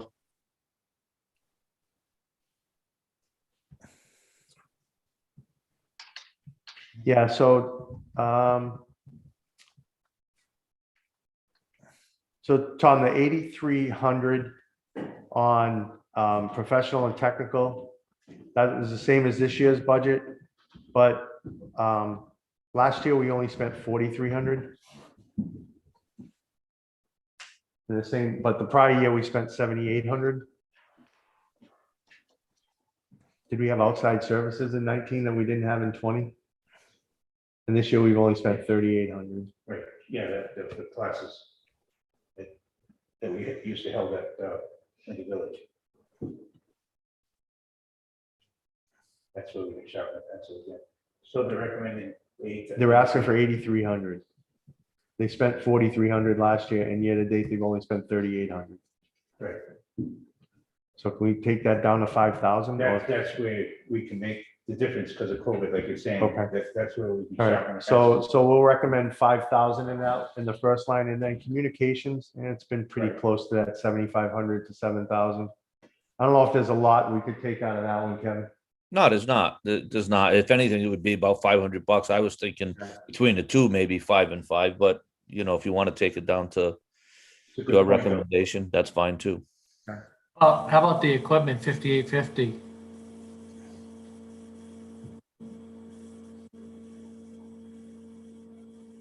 Another 500 there or something? 200 there now. No, it's 1,000. Yes. On line 21, down towards the last line in the expenses. Oh, additional equipment. Yeah, additional. That's there for trying to rotate the computers. Okay. I'll buy a new computer each year. All right, so why don't we reduce line 5,300 to a recommendation of 5,000 from 8,300? Yep. And then line 5,340 to 7,500 from 8,000. Mike, can I have a copy of those numbers so I can Yep. negotiate with Alice?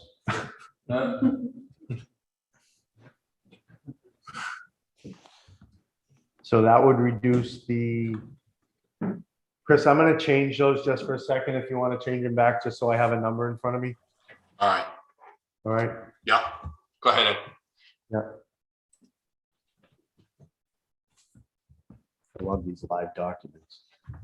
So the Department 541 COA will be 85,434.60 on personnel and 16,225 on expenses for a total of 101,659.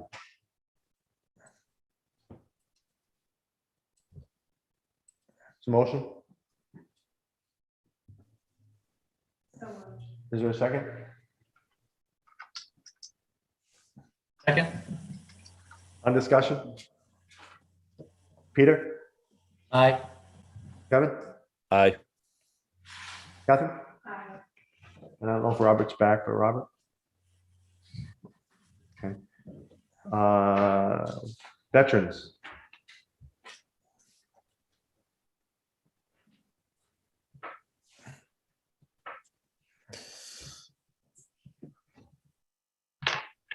So what is the difference between the TA's recommendation and the, Yes, so, the TA recommendation, which, actually should become the board recommendation as well, the number of, hours? yeah, the number of hours in the veterans agent have been reduced, with a, you will see there is,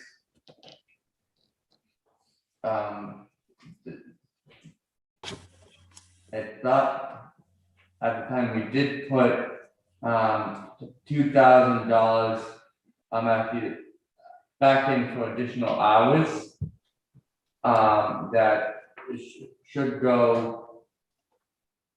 I recommend going to 5131, but it's still a reduction from where we were.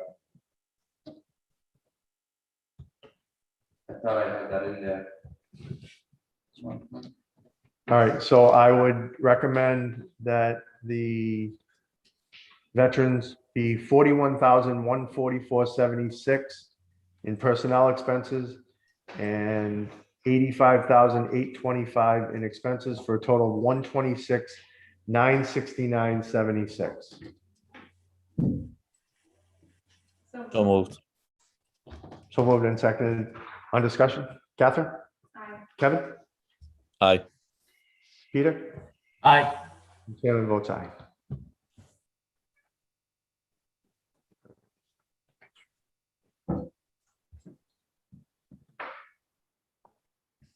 Commission on Disabilities.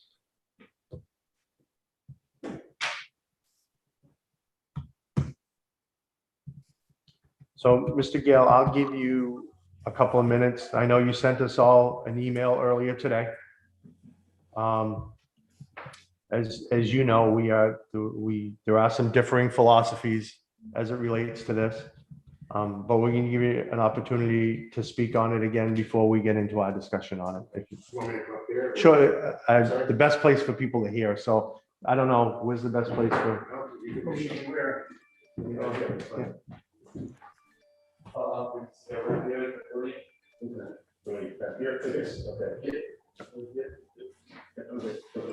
Okay. Can you hear me okay?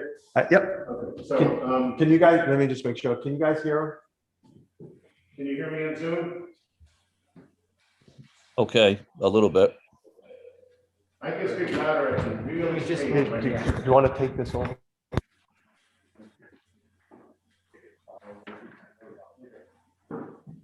that better? Can you hear me now? We can hear you. Yeah, okay. Okay, so let me first address a couple of the questions that you brought up when we had our last conversation. And that was, you wanted information about the job description and who the coordinator would be responsible to be answerable to, which is a very fair question. So the town administrator and I have met on that issue. And what we have determined at this point is that it makes sense for the ADA coordinator to be directly answerable to and reported to and take direction from the town administrator. We haven't yet determined the specific details of the job description, which itself is extensive in terms of what will be their priority goals and objectives, because we feel that right now there's just so many other things going on. We can't sit down and do that until after the town meeting. But we have determined that responsible person would be answerable directly to him and of course to the Board of Selectmen as well, and take direction from at the same time. But part of the reason for that is because the responsibility of that role transcends so many different things in town, and you're working with the town departments, you're working with the residents, you're working with many, many different organizations and aspects of the town that involve ADA. So it's not just a simple, one size fits all. In terms of the question about whether a volunteer can do this or not, that was also brought up at the last meeting. One of the documents that I provided to you today, and I'm sorry they were late, but I was asked to provide these documents just within the last day or so, and I put them together along with the documents that I had previously sent to all of you folks last week, which was the job description, bylaws, etc. So the documents that you got today, one of the documents makes reference to volunteers doing this work as the AJ coordinator. The state requires that if the town has at least 50 employees, the coordinator has to be a person who's potentially considered a town employee. Part-time, full-time, stipend isn't determined, but they cannot be a volunteer. And that's by the Commonwealth of Massachusetts' own standards and the Mass Office of Disability. So a lot of reasons for that are because of the nature, again, of the work that's done, the qualifications, the criteria, and also because of HIPAA. And the HIPAA regulations will not allow for a volunteer to have private information and contact with residents on certain specific issues. So that's one of those reasons for that. And again, the town does have over 50 employees.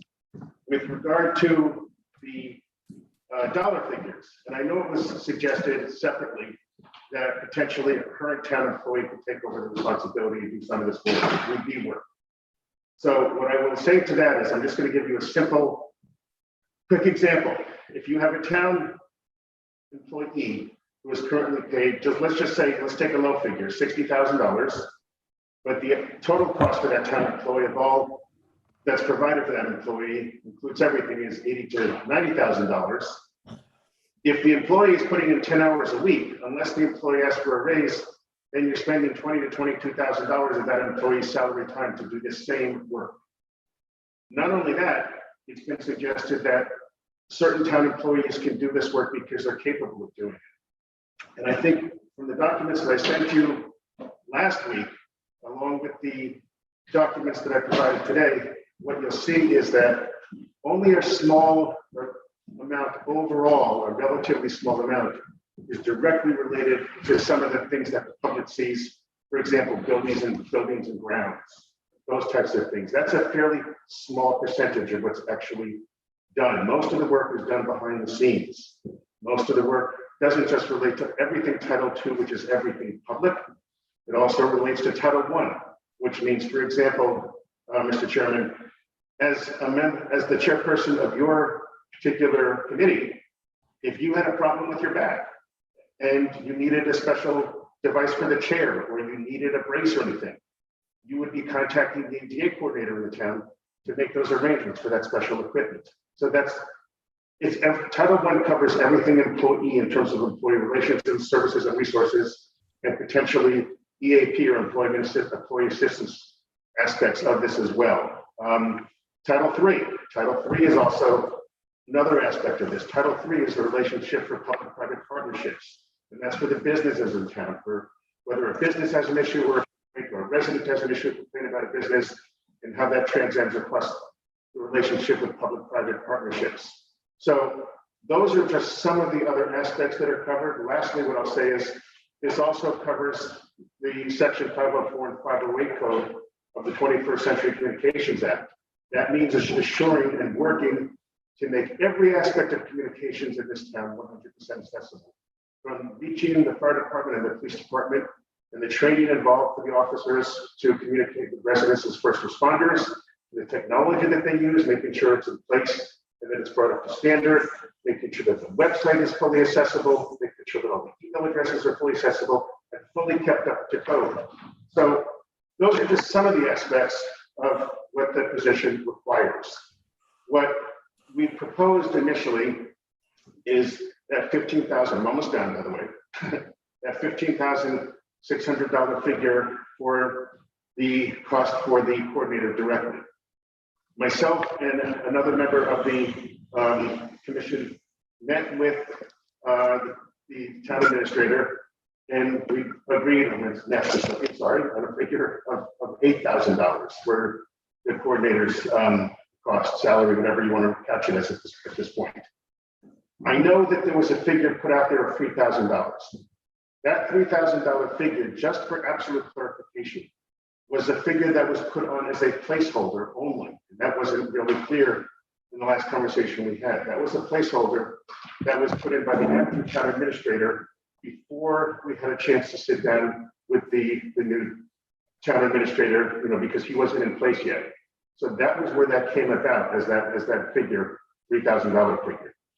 I understand that because of the constraints of the town at this point, you don't want to potentially consider funding the $8,000, which from my perspective would be very fair. However, what's also fair, and I ask you to consider, is potentially funding this for $6,000 with the potential, and I'm going to put that word in quotes, if you will, or brackets or whatever, with the potential for the additional $2,000 at special meeting based on the work that the town administrator and I do to ferret out more of what's involved and how we're going to go about the job description. There's already a lot of work being done, and you'll see that when the town report comes out. We submitted that today. You'll see how much work not only is being done by the commission, but how much separate work the coordinator has to put in for resource and time to get everything accomplished that needs to be accomplished. So again, we're proposing and asking that you fund this for the $6,000 figure for that part of it at this point. I know there's other aspects of it, but also that you consider the other $2,000 to be held in abeyance, if you will, or revisited for the town meeting in November. So I don't know if anyone else has anything to add. If there's anybody online or the Board of Selectmen or anything like that, then I'm happy to answer any questions. Any members of the committee have any questions for Mr. Gallo? No. Brooke? my only question is, who's in the committee now? I couldn't, could you repeat the question, please, sir? Who's on the commission currently? You mean the names? Yeah, the members of the commission. Even just numbers is fine. I don't need names. How many people are on the commission? I'm the coordinator. There are a total of 5 members of the commission currently. We're looking for 2 more good people who are interested, caring, and want to serve. So we can be a number of 7.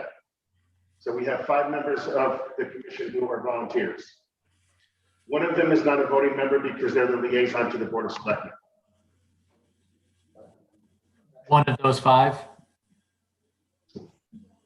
Yeah, one of those 5, Mr. Mayor.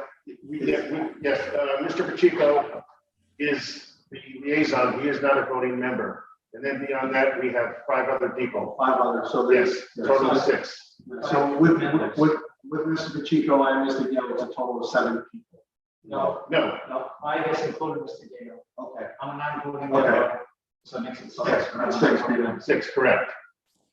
Okay. Is that it, Pete? Yes. Catherine, for everything? Well, Kevin, I asked you. I'm good. Mr. Hall? Thank you. I've heard a great deal about the importance of the ADA coordinator position. These discussions have gone on since early February. The concern is not so much how important that position is, but how much the town can afford for that position. Tonight, a compromise proposal for the ADA coordinator was put forth, $6,000 to be voted at the June town meeting, with the possibility of an increase of $2,000 more at the special town meeting in the fall. Once we have validated and formalized the AD coordinator's position with the town administrator, we will have a better idea of how much free cash is available for further discussion at the fall town meeting. What concerns me the most is that the American Disability Act came into existence in the 1990s, yet there are still town properties that are not ADA compliant, most notably the library, which currently is closed to the public. ADA is federal law. It is hypocrisy for the town to direct the building department or the Board of Health or the Conservation Commission to tell its residents that they must follow local, state, and federal laws.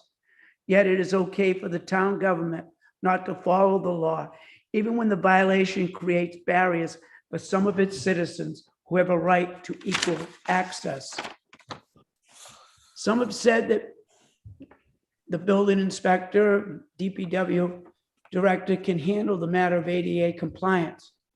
I have great respect for both men. But if they could handle ADA compliance along with their already very heavy workload, why is the library closed to the public? And there are still other ADA compliance issues that this town has over 25 years failed to address. Mr. Gales has made impressive inroads on several ADA issues today, including grant writing, grant implementation, as well as sidewalk compliance, curb cuts, and work with town playground compliance issues. I've also been told that Mr. Gales has been asked to advise and consult with the Board of Health and the school department on ADA issues going forward. In closing, I would respectfully request that the FinCom give the compromise budgetary request for the ADA coordinator's position serious consideration. I was not a member of the Board of Selectmen when their $8,000 recommendation was made, and I question whether that request would be supported at the June town meeting. I do believe that giving Mr. Gales $6,000 now, with the possibility of an additional $2,000 at the fall town meeting, is a more responsible decision, especially since we have a better awareness, or we will have a better awareness of how much free cash will be available during the fall. Thank you. Thank you, Mr. Hall. Can I add that? Ditto to both comments from the ADA as well as my colleague on the board. But FinCom has had the opportunity to read the KMA report, you realize how many things that we have to fix in town. And all during this time, we've had other people that could have probably contributed to doing it correctly, but it hasn't been done in the past. I would ask that we support that the FinCom support the compromise. And I support all the work that the commission as well as the ADA coordinator has done. Without mentioning names, but the ADA coordinator is the one that has the knowledge that presents these ideas to the Commission on Disability. We had our meeting today. I can't come up with this stuff. It's the knowledge that this person, our ADA coordinator, has, and I think it warrants the compromise that we've discussed tonight. So thank you, Mr. Chairman. So I just want to, if I can have them speak about it. Thank you. I want to bring a little historical perspective from Mr. Hall's edification on this, that I want to take it back to last year and the year before's town meetings, that the money for this was not funded in last year's town meeting. It was funded at a special town meeting. The voters of the town did not vote to fund this at a full annual town meeting. The recommendation last year was not, for a lot of reasons. And I don't, this is not about a person. This is about how the town handles its responsibility of ADA. And it's fine to say that the building inspector doesn't have the time on, but you know what? They are the people who implement the things that the ADA personnel, whether it be Mr. Gale, the town administrator, or someone else. So it is our departments that are responsible for implementation of any ADA. And this is a bigger picture to all of the documents that Mr. Gale sent to us and we've reviewed over the last 2 years. This is more of how do we administer our ADA, not about how the problems that we have, because the problems existed before, during it, and after. And let's understand that a lot that went into the creation of that report came through the town administrator and previous town administrator and the town administrator's office. So I personally believe that the ADA function should fall under the town administrator's office, and the town administrator should be the ADA coordinator as part of their responsibility. What the Commission on Disabilities does is they work with whoever we assign as that ADA coordinator. And if you go to the multitude of communities in the Commonwealth of Massachusetts, they do not have a separate assigned employee. It is a member of their department or one of their departments, whether it be the town manager, the town administrator, the building inspector. That is how it is coordinated. It is not coordinated by assigning an outside individual as a special town employee to strictly be their ADA coordinator. And that it's about the implementation, not about what the town lacks in ADA. We know, we understand that. And if it was something that had been assigned to a Board of Selectmen over many, many years as a assignment, they are considered the ADA coordinator, and things weren't implemented, weren't updated over those times, that falls on the Board of Selectmen as the leaders on how they implemented programs of ADA over time. The issue has been brought to the forefront. The town voted $2,000. We are in a significant budget crunch. The compromise to $6,000 doesn't address the additional $8,800 that's requested as supplemental expenses. You're talking about taking a budget that was $2,000 to, even if you left it at $6,000, that was $2,000 to $14,000 in a time and a budget that we don't have the funding to do that. And I think we are not shirking a responsibility by not assigning this as an administrative duty of the town administrator, where the implementations of the grant that we got back can be utilized by the members of the Commission on Disabilities in their role, as well as the building inspector, the highway superintendent, on separate funding that has to go into paying to address the sidewalk issues, or paying to update the library issue so it makes it accessible. It's not about those programs. It's about how we administer our ADA. So I don't know if the town administrator has anything he wants to add, because I know the previous town administrator had her feelings on it and her thoughts on it, and those were expressed last year. So I'd like to ask the town administrator for his thoughts on that. No, and I understand all views here. I also understand and have an idea, how other communities are structured in terms of ADA, accessibility, and frankly, the catch up that all communities have been doing in recent years. And thankfully, the state has been, I think, more helpful than it has been in helping cities and towns really meet those needs as well. The accessibility and ADA grants have been helpful, and thankfully, many towns have been taking advantage of them to move forward and actually into the future. So I don't think we're alone in addressing a lot of the needs that we have. I think it's evident and emblematic, like in communities throughout the Commonwealth. One of the things in terms of like actually really defining this role, like Mr. Gill is right. He's corrected that fact that we did have a conversation about, right now there are a lot of unknowns, or there's a lot of, misunderstandings, I guess, about what, the current ADA coordinator is doing, how that role is interfacing with, like residents, other town departments. And as we go forward, one of the things that I really wanted to do is try to better define how we go forward, with goals, with a plan, so everyone really had information about how we were going forward. And I understand the Board of Selectmen's, their position, and I also understand the finance committees, their questions that they've been asking as well. So, frankly, I'm here to serve however the town wants to move forward.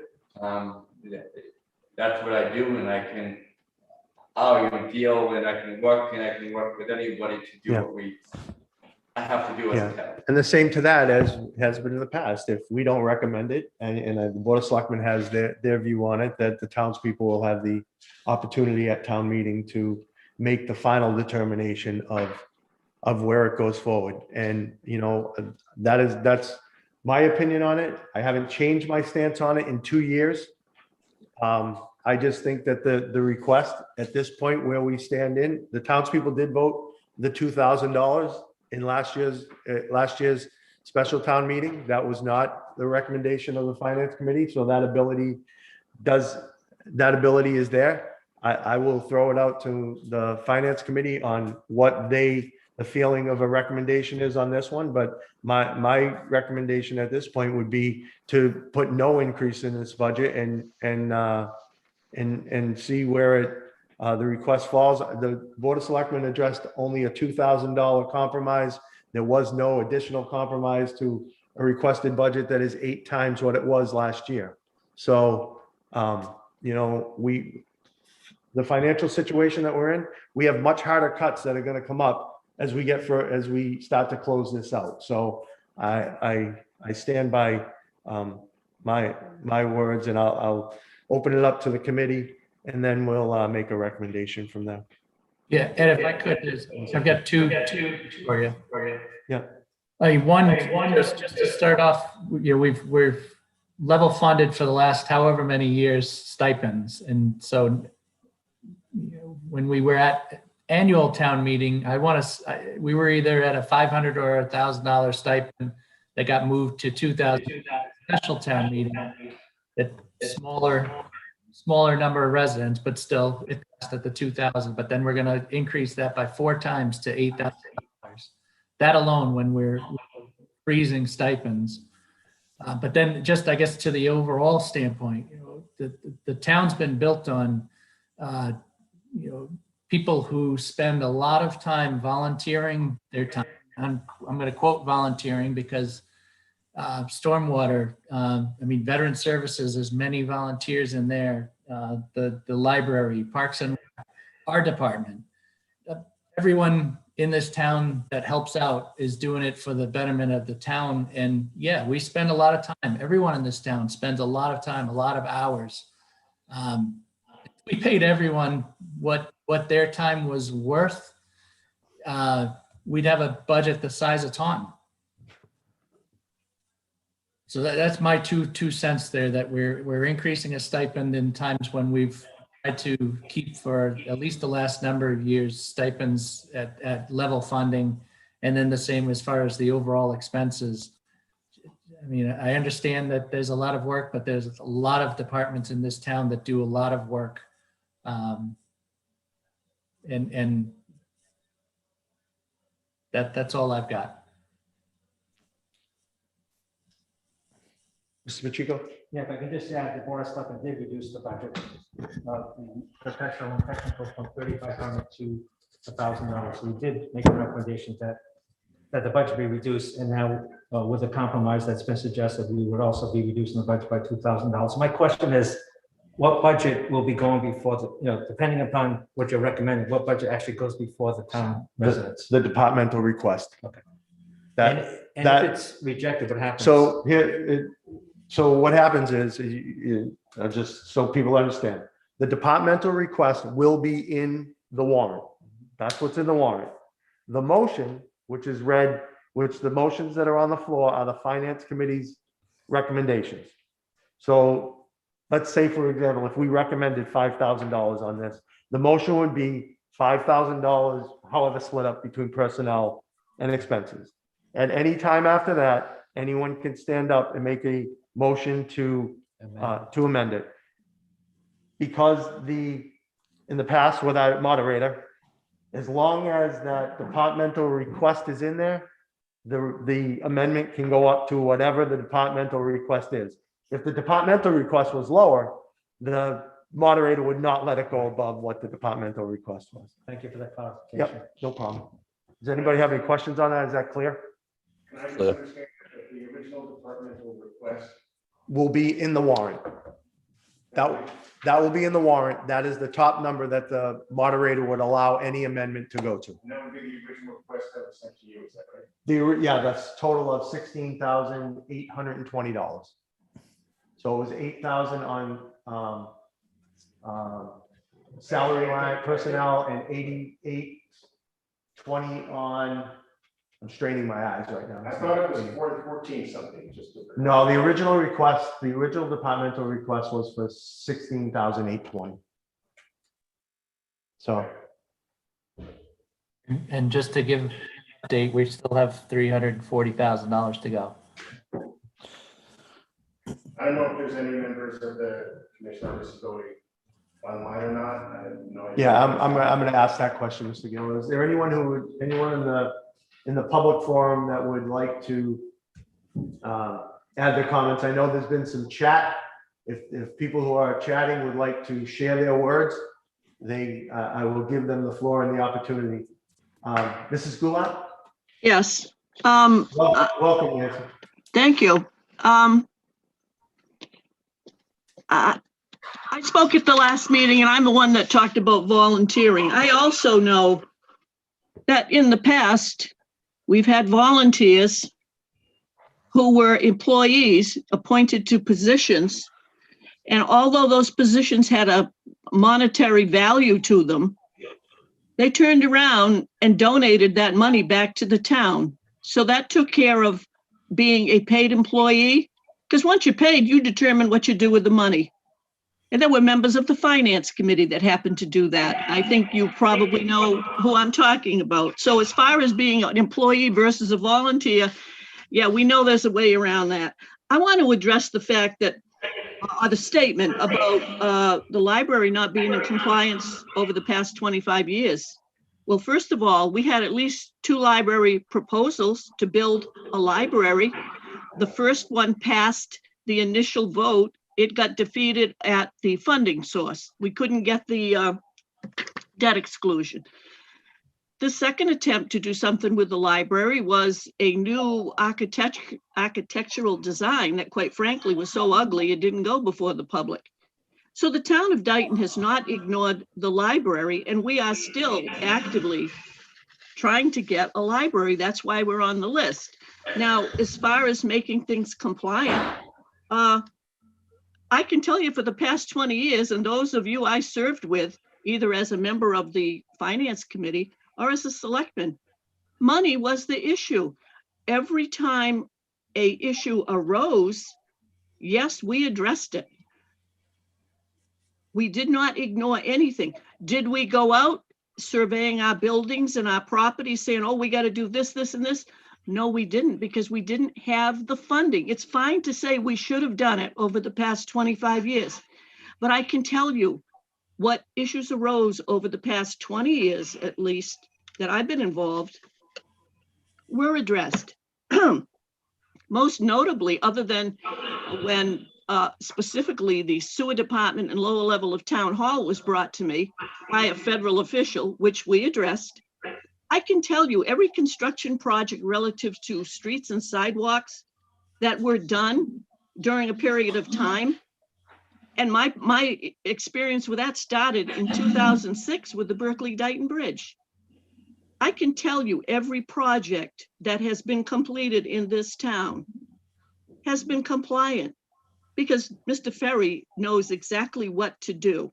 And I'm not trying to take anything away from anybody, but I am pointing out to, I hope, the people of this town to realize that over the past 25 years, since that's the time period that was quoted, this town has done due diligence as best it could within the money that was available. And I will also point out another department that is very involved with helping individuals with handicap, and that's the Council on Aging, because I have personal experience with them helping when my husband had surgery. And I went to them, they helped me. And so there's a lot of departments in town that we don't think about. When this came before the Board of Selectmen, I supported, and I was the only selectman that supported, the town administrator's proposal, which was a $3,000 stipend to the ADA coordinator. And I said at the time, you're going to have a tough time getting that, because you were lucky they got what they got last year. But I just want people to know we have not been sitting back for 20 or 25 years not doing a thing. And if you look around at the streets and sidewalks, and starting with the Berkeley-Dighton Bridge, you're going to see ADA compliance everywhere. Thank you. Thank you, Mrs. Goulart. Let's see. Yep, Mr. Smith. Floor is yours. All right, I'm going to speak as briefly as I possibly can about this from a different perspective, because, and I won't disagree that there have been steps that have been made to make the town more compliant, and some projects have been done correctly. So the reason why I got involved in the things that I'm involved in is because I'm a parent of a child who uses a wheelchair. There are so many locations throughout this town, especially the library, which I understand that attempts have been made, but I've watched my wife carry my child, who was 50 pounds plus, to the bottom level for the children's area of the library. There's so much work that needs to be done on this subject, and the work that needs to be done is so much easier to address if we have someone in an ADA coordinator position who is an expert on the subject. We can take guesses, we can meet minimum requirements, but sometimes minimum requirements aren't good enough when you're the person who's living in the situation where you have to care for a child in a town like this, which is so inaccessible that it's not funny. I just want to make the emphasis that we may think that things have been done right, but there's so much more that needs to be done. And I think a qualified person in an ADA coordinator position is so invaluable that $6,000 is an extremely small ask. So, and don't take this the wrong way, Mr. Smith, but I'm going to say is we have all the things that need to be done, and we have a limited pot of money.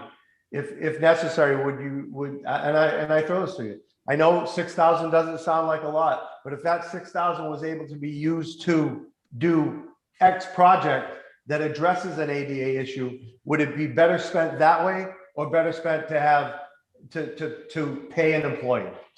But that's a I'm not, double-edged you don't have to answer that, but I'm just saying, I would like to. that's the situation that we're in. No, I would like to answer that if you don't mind. Yeah, no problem. Because I feel like, and it is dependent on how qualified the person is in that position. Because I feel like someone who has the proper qualifications, like CAM certification, can save the town money by not wasting time investigating, problems, because he has the answers. So I think there's a value both ways. Like, I can agree with that yeah, $6,000 would be nice, but if the ADA coordinator can save you $10,000 in engineering fees or time spent researching a project, it pays for itself. But I step back to, that's the reason that we supported doing the matching grant to do the evaluation and get the evaluation done. So we would have those necessary things identified. So you can then backfill by funding them to get them completed. And that's, we had that study done for that purpose. I think it's just, it's a matter of how we implement it versus, and how we identify the management of it versus. Well, and I think that's where the problem lies with any type of position, is if you don't have someone in place who's properly policing the work being done, then all that money spent in engineering and research goes to the wayside anyway. Yeah. Just for clarification, I don't believe that Oh, was, no, Kevin, you all set? I just don't want to I didn't want to give the floor away if he wasn't. just for if he didn't know. clarification, I don't believe that was a matching grant. That was a grant that a former town administrator, as well as Okay. the ADA coordinator, got $30,000 for the town. It wasn't a matching grant. Okay, thank you.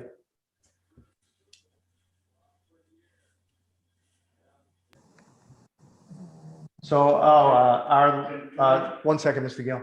Our librarian, head of the library would like to speak. Jocelyn, you have the floor. Thank you. I just only wanted to add that compliance, as far as ADA is concerned, is rather big. And I knew that going in. I am a member of the Commission on Disability, and I knew that going in. I joined because I work at the library, but I'm overwhelmed with the amount of work, not just in how it pertains to our promotional materials, but how it pertains to our website, our social media, our communications to the public, and how we need to deliver our services and resources. And now in the COVID world, where we're all fighting for a spot in Old Town Hall, what does that mean for some of our programming? And these are real questions. And I feel like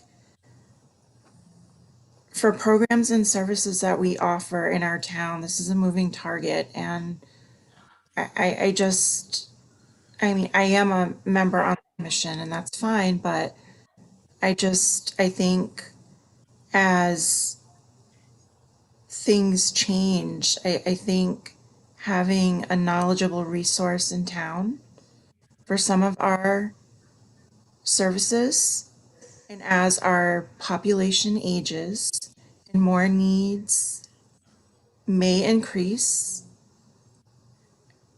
I think if we can find a compromise for funding for this position, it may be better served for integration. I know it's my opinion is not popular in the room.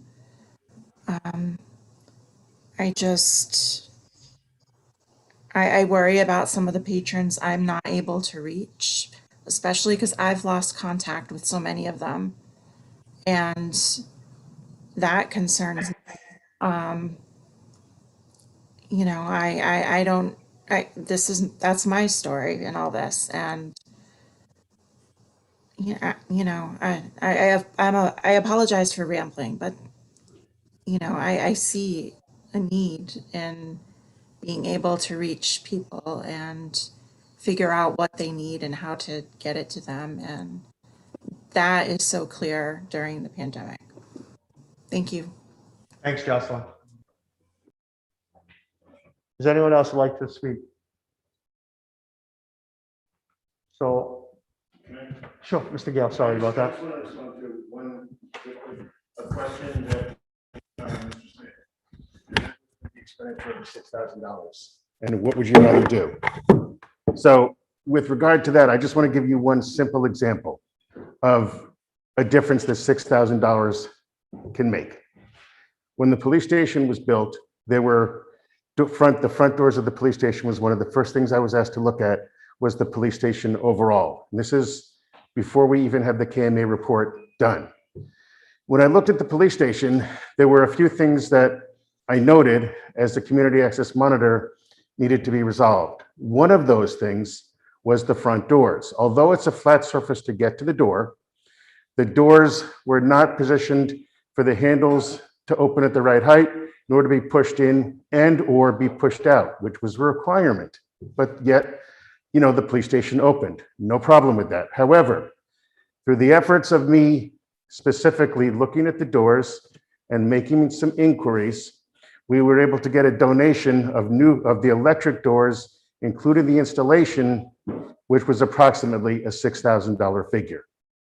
So I think it was 5,800 or something like that, but it was very close to that same figure you're talking about. And we were able to get the contractor to donate the services and the work to finish the doors and do the electrical wiring that needed to be done. So now the police station, the new police station, has the correct doors on it. So that's just one simple example to answer your question.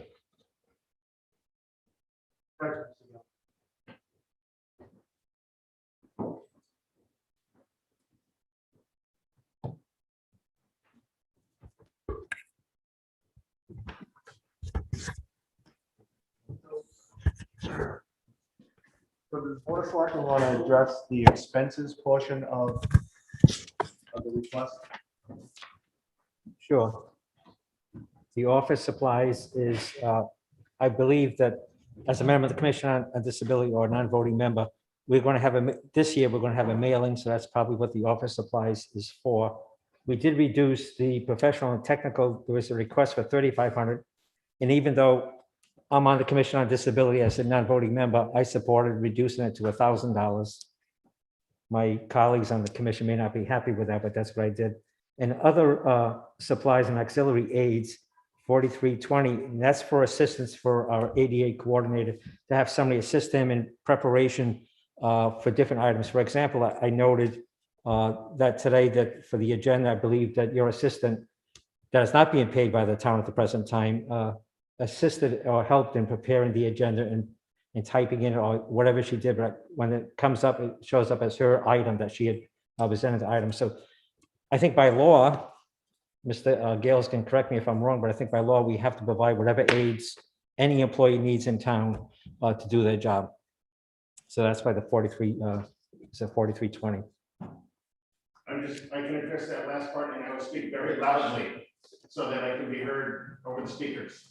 But that figure of 4320, yes, if that is the cost of the auxiliary assistance that I need, whether it be for a reader, which is what this person is, or technology or resource, or whoever is doing this position, or any position in the town, if the person has a disability, a recognized disability and has self-identified, then the town is obligated within reason to meet those expenses. This is within reason for those expenses. And these are expenses that I individually have incurred out of pocket. So can you just explain to us how that figure was ascertained? Sure. That figure was ascertained by looking at the amount of time, the average amount of time that individual has spent working with me Now, let me explain. They don't type my documents for me, for example. I do my own document work and so forth. But they have to prove things because for a blind person, for example, spell check and grammar check doesn't get everything right. So they have to prove documents, and very often they have to do web research with me. Because as much as I can do myself, and I'm a very independent person, a lot of aspects of doing web research and resource information are not fully accessible. Sometimes they have to convert PDF documents to Word because the PDF formatting isn't correct. Other times they have to change graphic information so that I can get it in Word document format. So that's just an example of what the person would do for me, or if it were another person with disability and other technological resources and needs that person or equipment can be provided. Under Title II of the Americans with Disabilities Act, and I think the town administrator is probably aware of this too, the town has a responsibility for any employee or stipend person to provide the resources necessary for that person to do their job to the full and best extent possible. So that part of it is based on a 5-hour per week aggregate.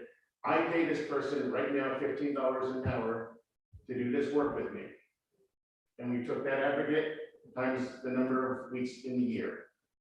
And as the town administrator and I have spoken to, we can ultimately determine going forward how this person will be paid, so it's not my expense, whether they're paid through me, whether I issue the person a 1099, because they're a reader, they're not a union member. There's different criteria for that. They're providing auxiliary assistance to me.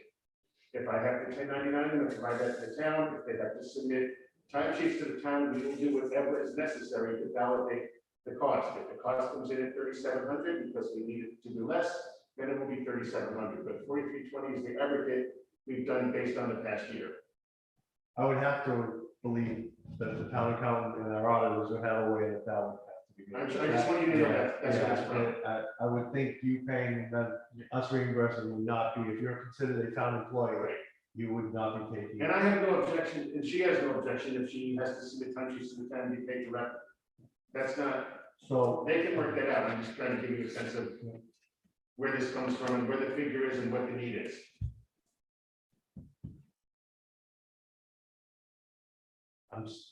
I'm still just struggling with adding an additional $10,000. And I understand providing some on that auxiliary line, but Let me clarify one thing. Let's keep the $8,000 figure there for a minute. And if we use the $8,000 figure, even if you go down to 6 and then plus 2 later, potentially, and that's a potential, I realize that. Even if you do the 8, we have the 8 plus the $4,320, which is $12,320. We have $1,000 for the auxiliary, for the supplies, et cetera, That's, takes you to $13,320. And I think we had a small amount budgeted for other ancillary costs. And this is an example because otherwise it would have to come from just different department budgets. And it may not be used. Suppose at the town meeting, somebody says that they want to have park services and sign language services. We have to contract for that. We have to pay for it. If I'm told 10 days ahead of time that a resident wants to do it, I have to set up park and sign language services. To do a town meeting can be anywhere from $400 to $800. One meeting for the year. If they want to come to this meeting, it could have been $400 to $800 because we can't refuse it. It's our responsibility to provide that service. If the person doesn't show up, the money still has to be spent because you've got the resources here to provide it. And that's under state law and state contract with Mass Office of Veterans over here. That's just one example. Or if we have to put material in Braille, or if we have to make other arrangements for a wheelchair to get into the facility for any reason. So that's the difference in that small amount of the difference there. and I understand that, but from a financial standpoint, and that's what I'm looking at it as, we have asked every department in town to submit a level funded budget with exceptions to contracts, other requests that have come in, and we've looked at them as they've come in. I totally understand some of the requests under the expenses side. I really struggle on increasing the stipend at this level in a year that we've asked every department to come in with a level funded budget, and that we are, you're looking at it, on the auxiliary aids, that we're going to spend 2/3 additional of what we spend for our coordinator, and I totally understand the necessity of it and the requirement of it. But I'm just struggling from a financial standpoint when we've put the constraints on all of our other departments to level fund it, that we have to make a tougher decision than we will compromise from a 8 times increase to a 6 times increase in the total budget, when in my opinion only, and people can speak for themselves, that setting up an ADA coordinator can be managed by a current town employee. My compromise is I will agree to recommending last year's stipend, because it was established by the townspeople at that special town meeting. And let's be realistic, we could recommend 2,000, and the townspeople could say, well, last year, this was done at special town meeting. We're not happy about that it was done at special town meeting. And at annual, they could say 0. Yeah. Right? They could, as they did at last annual town meeting. But as a compromise, and I understand putting some money in the ancillary costs and the expenses because of some of the requirements and the thing that we have, but I'm really gonna struggle if the push is to fund this at such a much higher level than what we've done for others. That will not be me as the chairman on my recommendation. If the members of the committee want to have a different recommendation, that would be up to them. But Can I just add about I don't want to belabor this. I know it's getting late. But at the special town meeting, I made the recommendation that we pay a stipend of $250 a month to the ADA coordinator. There was 8 months left, so that would be $2,000. I had assumed that when we came to the annual town meeting, that we would then do $3,000, because it's still $250 a month. But what happened, the stipend was actually reduced from $250 a month to $166 and some change per month. I, as a Board of Selectmen member, because of the pandemic and the financial situation we're in, I agreed to this $2,000, but I didn't think that that was going to be a fixed number.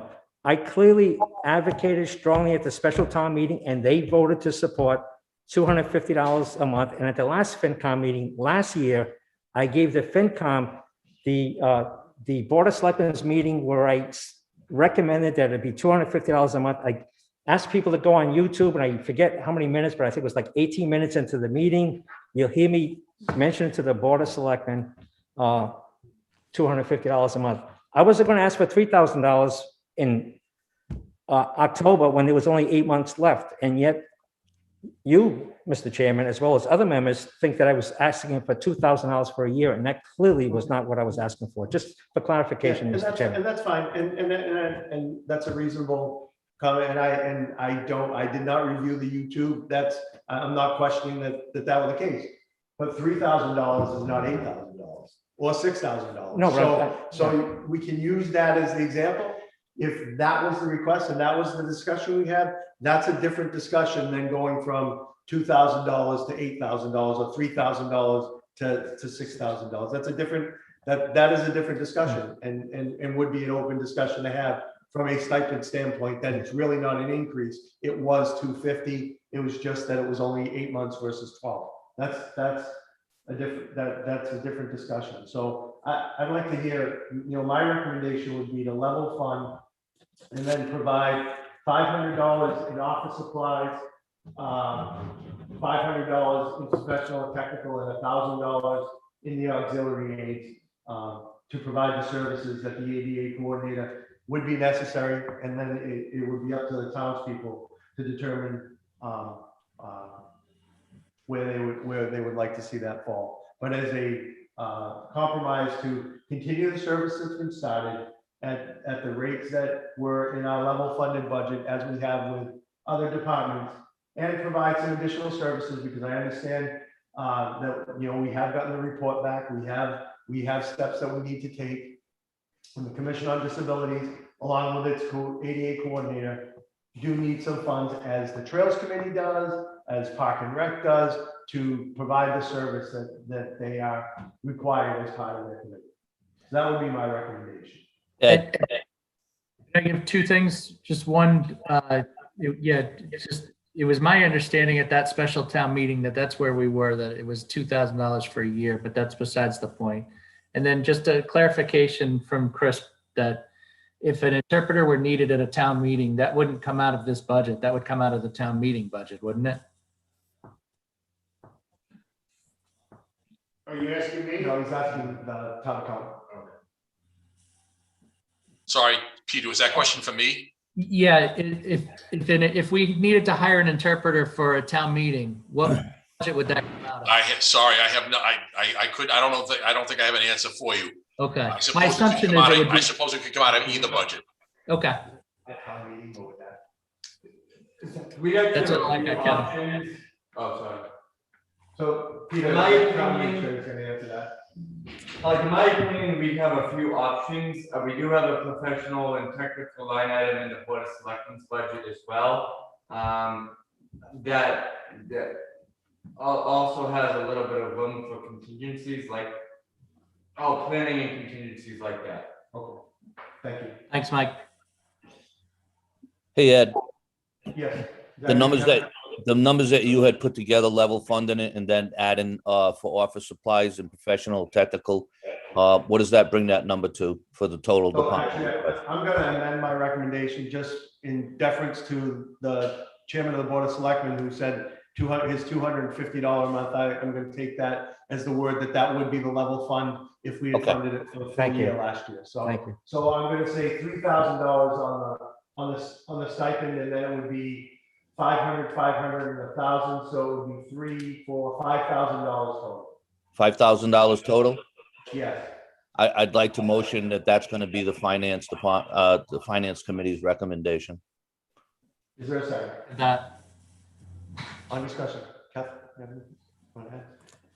Anyone? So on that motion, Peter, yes, Kevin? Yes, I don't know if Robert's back. Robert? Take that as silence as no. Kevin? And the chair votes yes.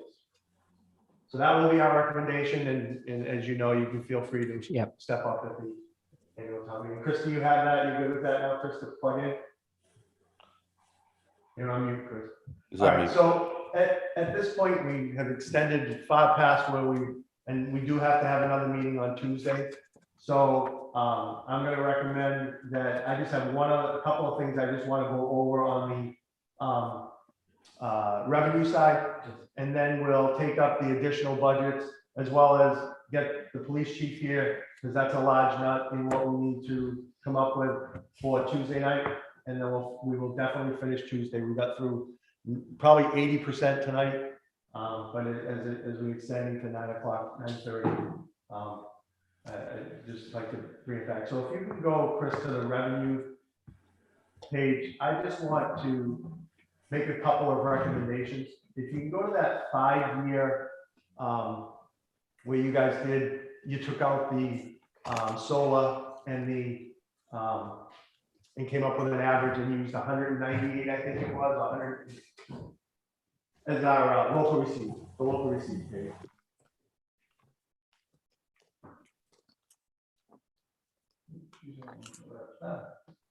Oh, just 1 second. That one, I think that's the page. I just need to get closer because I'm blind. So on the line where we did licenses and permits, and we took it down to 178, based on taking out those two big lines. Let me make it bigger. Yeah, that's fine. Almost. There we go. So when we took it down to 178, the 5-year average at 95%, if you look at our previous years of 226, 242, 306, we know what that 551 encompasses. I still think we're about $50,000 lower than where, if we can look at that projected revenue from 178, make it 225-ish. That's more than comfortable. Yeah, and then on the growth, if we look at our 5-year, our growth number at 225, I still think that there's probably another $25,000 or $50,000. I'd like to take that from 225 to 250. Okay, because if you look at our average on growth for the last, our new growth for the last 5 years has been something with line 9.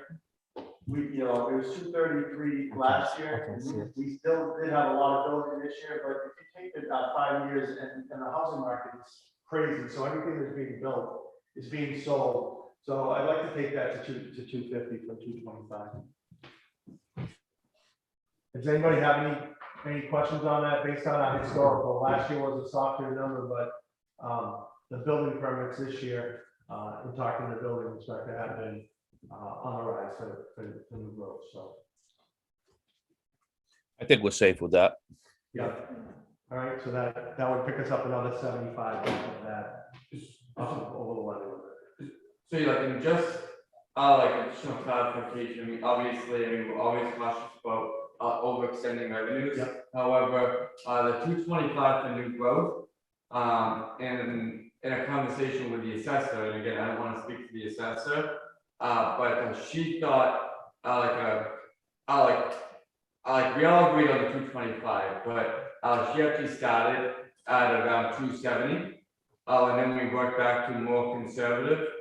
So I think 250 really threads the needle there and could work. Okay, all right. So Pete, as you're doing your addition and subtraction, that gives us about another 75,000 in reduction for the overlay, right? Yep, got it. All right. So if there are any other questions, anyone else? Anything, any public input that hasn't been added already? I don't know who's still left. I'll take the silence as a no. I would move to adjourn the finance committee. So moved. Second. Kevin? Aye. Kevin? Peter? Aye. Jim? Aye. Thank you very much to Hey. everyone. Yeah, I'm No gonna, public input? I just asked for public input, you were silent. I didn't hear you, I'm sorry. Oh, Mr. Woods, go ahead. I won't call a motion final. We'll give Yeah, you the a audio's a little difficult, But, Go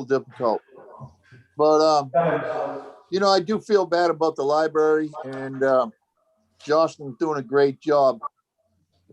And, I'm a member of the CPC and we're sitting on a lot of money in the CPC and we would be more than willing to help them any way we can. I know it needs to be brought up to code. We all know it needs to be brought up to code. Whether or not that stays a library or not, that's something to talk about in the future. But there is money available to do any renovations at the library. And I appreciate all the hard work that the finance committee has done year after year after year. And I understand where you're coming from with all these budgets. So once again, thank you very much. Thank you, Mr. Woods. Is there anyone else that didn't hear me before we? The motion to adjourn is accepted on the finance committee. I'll turn it over. yes, I'll entertain a motion to adjourn for the Board of Selectmen. So moved. I'll step down and second that motion. Any discussion? If not, how do you vote? Selectman Hull? Aye. And Campuchico votes aye also. The meeting is over. Thank you very much.